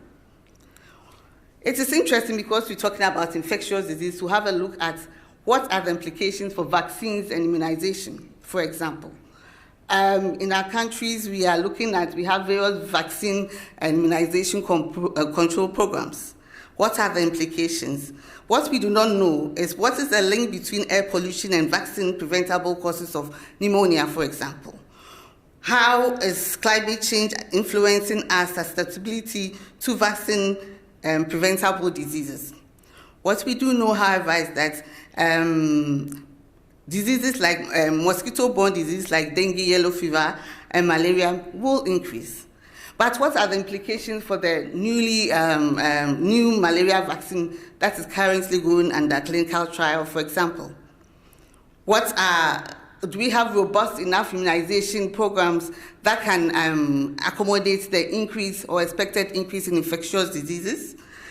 Diarrheal disease, for example, cholera, that are implicated. What is the role of oral cholera vaccine, for example? This is going to be very important going forward as we deliberate further on in this conference, and of course in our various research agenda. Food security has been mentioned. Food security is an issue for this region as well. Globally, in 2016, it was reported that 150 million children were stunted. And there's projection of stunting that is expected under the climate change regime. Notable is the fact that studies reported that even in countries, rich countries as well as poor countries, which had climate change issues, prices in food, as well as decreased prices in food, as well as increased prices in income, somehow decreases the stunting of children under 5. What are the implications for our governments and for policy? Exploited undernutrition on a regional basis often marks the differences in the burden of diseases within the sub-region. So the study by UNEP in 2014 has proposed that it is important when assessing nutrition program impacts on climate change to have regions subdivided. So there was a study that looked at the 4 different regions in Africa, and findings show that stunting was high in East Africa, whilst wasting and underweight were highest within countries in West Africa. High temperatures were noted to cause both transitory and permanent shock to cells that leads to wasting and stunting. What are the implications? This implies that even as we speak, because temperatures are high, there is going to be reported increase in malnutrition for children, and the health sector will have to prepare itself for the increase. How are we prepared? And how are we monitoring the systems and the evidence to be able to prepare adequately for this? Current efforts to reduce child nutrition will need to take into account increased need for services because of the additional burden expected. Air pollution has been mentioned at length before I came. But I just want to mention that the indoor pollution and outdoor pollution is very important in this region. For us in West Africa, indoor pollution is a higher burden and a higher impact because of the use of solid fuels or non-renewable energies that our parents or our mothers use at home. And also outdoor air pollution also has been implicated because of burning of wood, etc. that's been done. The implication has been explained on respiratory disease, etc. As governments have been, some governments in West Africa have, and I need to show this, okay. So some governments in West Africa have actually started giving out cook stoves in their countries to reduce the impacts of indoor air pollution. This has been implicated for some out of the 17 countries in West Africa, 15 of them have reported about 50% of this improvement in indoor air pollution, given cook stoves. So we can go on and on, but I believe that the issues or the impacts of climate change have been explained at length. What is important now is what are the gaps? Why is health not the central piece? Is there anything missing? I'd like to focus my discussion on data issues for the sub-region. Do we have the adequate data to provide the required research? Do we have the required data series? Most countries in West Africa, I think all countries in West Africa, have the district health information management system. Have we set it up such that we have the adequate time series and data that we need to do long-term reporting or assessments so that our research would be better? Doing comparing research in West Africa and in Africa to other places, we see that there's a lower amount of research out there. That means that we need to put in more effort to produce more evidence-based research as a region, and it is important for us to do that. Also looking at quantifying the impacts. I believe that policymakers are here, and they are interested in knowing, to some extent possible. I know the models are not perfect. I know that the methodology is still being improved, but in our research, we have to focus and find the best, the closest as possible information that will help policymakers to be able to quantify why they have to support the health sector to be able to respond adequately to climate change. There's insufficient, the research primarily is being driven by, okay, I'm being asked to conclude. So basically, so there's low awareness and in the health sector, and I'm sorry, I just give me 2 minutes and I'll be done. Low awareness, I think it's important for us to look at this, because although I work in the health sector, a lot of medical people and other health-related workers have very little knowledge about climate change, and it's important for us to focus on teaching and building capacity in the sector. And some of the proposed solutions are capacity building, and it's important for us to look at this. Capacity building should not only look at looking at the health sector, but should look across other sectors, because as I have said, health is central in all this discussion. And the Environment Minister is here. How do we collaborate with other sectors, including the Environment Ministry, such that we will be able to be advocates and propel the climate change response better? How do we improve disease surveillance, and how do we improve health infrastructure? There's a need to build collaboration platforms, both for academic purposes, for policy workers, example being the interministerial platforms that some countries have built, with the health sector taking the lead together with the Ministry of Environment to pull the others along, such that they will support whatever outcomes each sector brings about. There's the need for monitoring essential health services like immunization, and then to look at how we can reduce food security. I'm sorry I could not give all that, but I'll leave the PowerPoints and my written notes with the...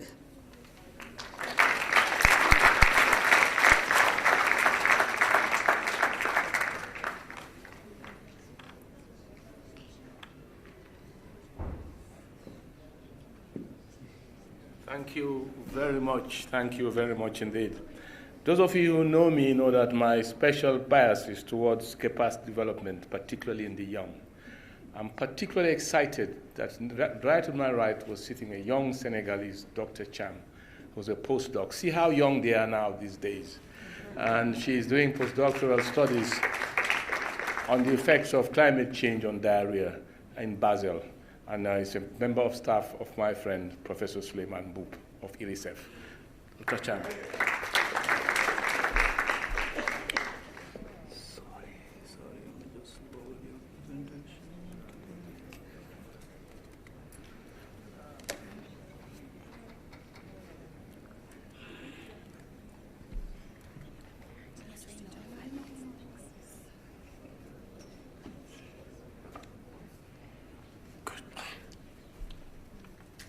Thank you very much, Professor, for the introduction.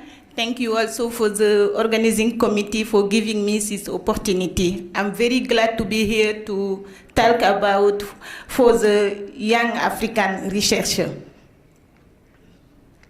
I would like, don't worry, I'm going very short. I will be very short, maybe 5 minutes just to tell you the challenge of young African researcher and our aspiration on climate change and health work. I would like to briefly talk about my education and career. As you can see here, I started my education at the University of Dakar, and after my master in environmental health, I got a Swiss scholarship for doctoral training at the Swiss Tropical and Public Health Institute in Basel. Since 2018, I'm in a postdoctoral position at the Swiss Tropical and Public Health Institute and at IRISEF in Dakar. I'm currently working on 2 projects on climate change and health in West Africa, particularly on diarrheal diseases in Senegal and Côte d'Ivoire. And these projects are respectively funded by the Swiss African Research Cooperation and the leading research in the LIRA program, which is a program who supports the 2030 agenda. The goal of this project, 2 projects, is to provide advances evidence to public health decision makers, particularly to the Senegalese and Ivorian infectious disease control for planning ahead of climate change impact. Now I would like to talk about the challenge we face as an African young researcher.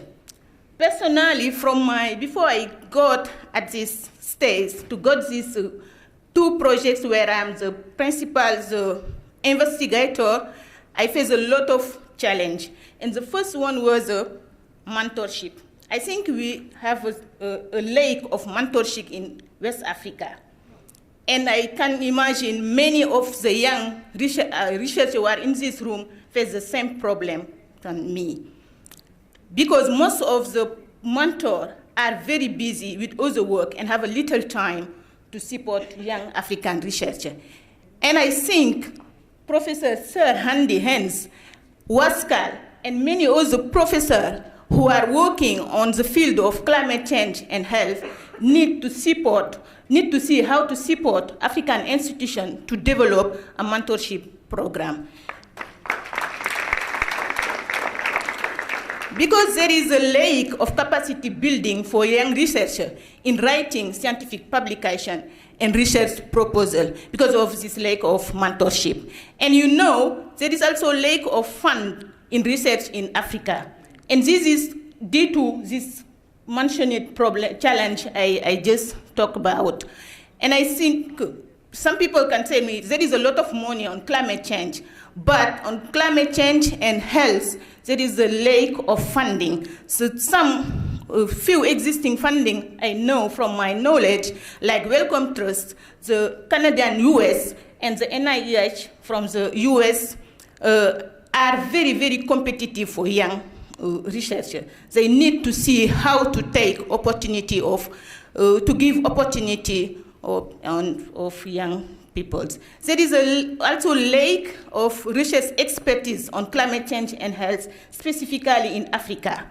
When I say lack of expertise in research, I'm talking about human resources.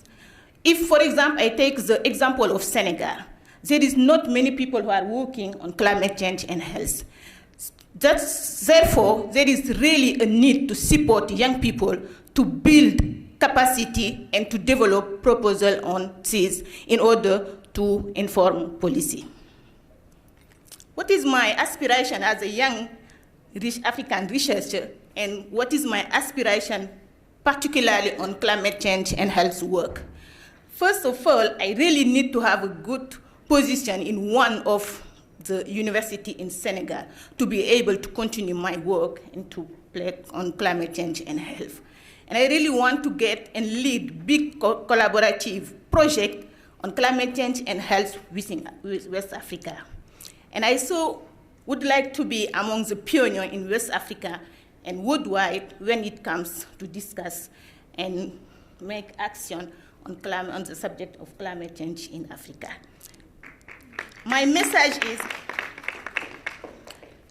the key message from my presentation is funding for institutional and research network strengthening in Africa need to be improved, with particular attention given to expanding opportunity for young researchers.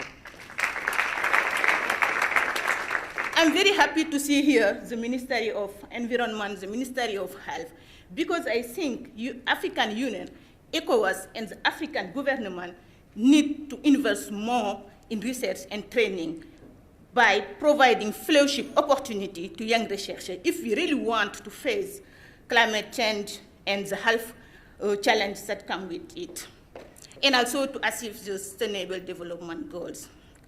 Lastly, I think also there is a need to pay attention to gender effectiveness in research and training in Africa. Thank you very much. I wish you a successful conference.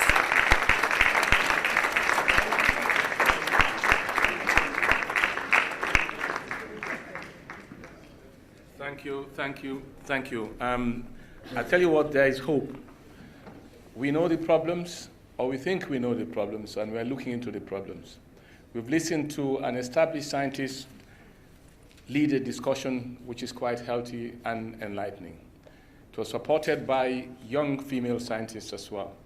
The future is bright because if we've got an idea of the problem, the size of the problem, I've got people working in those areas, and more importantly, very young scientists, leaders of the future, embedding themselves into research into climate change.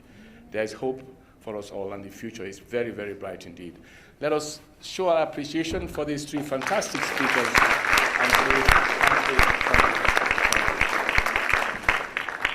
Thank you very much.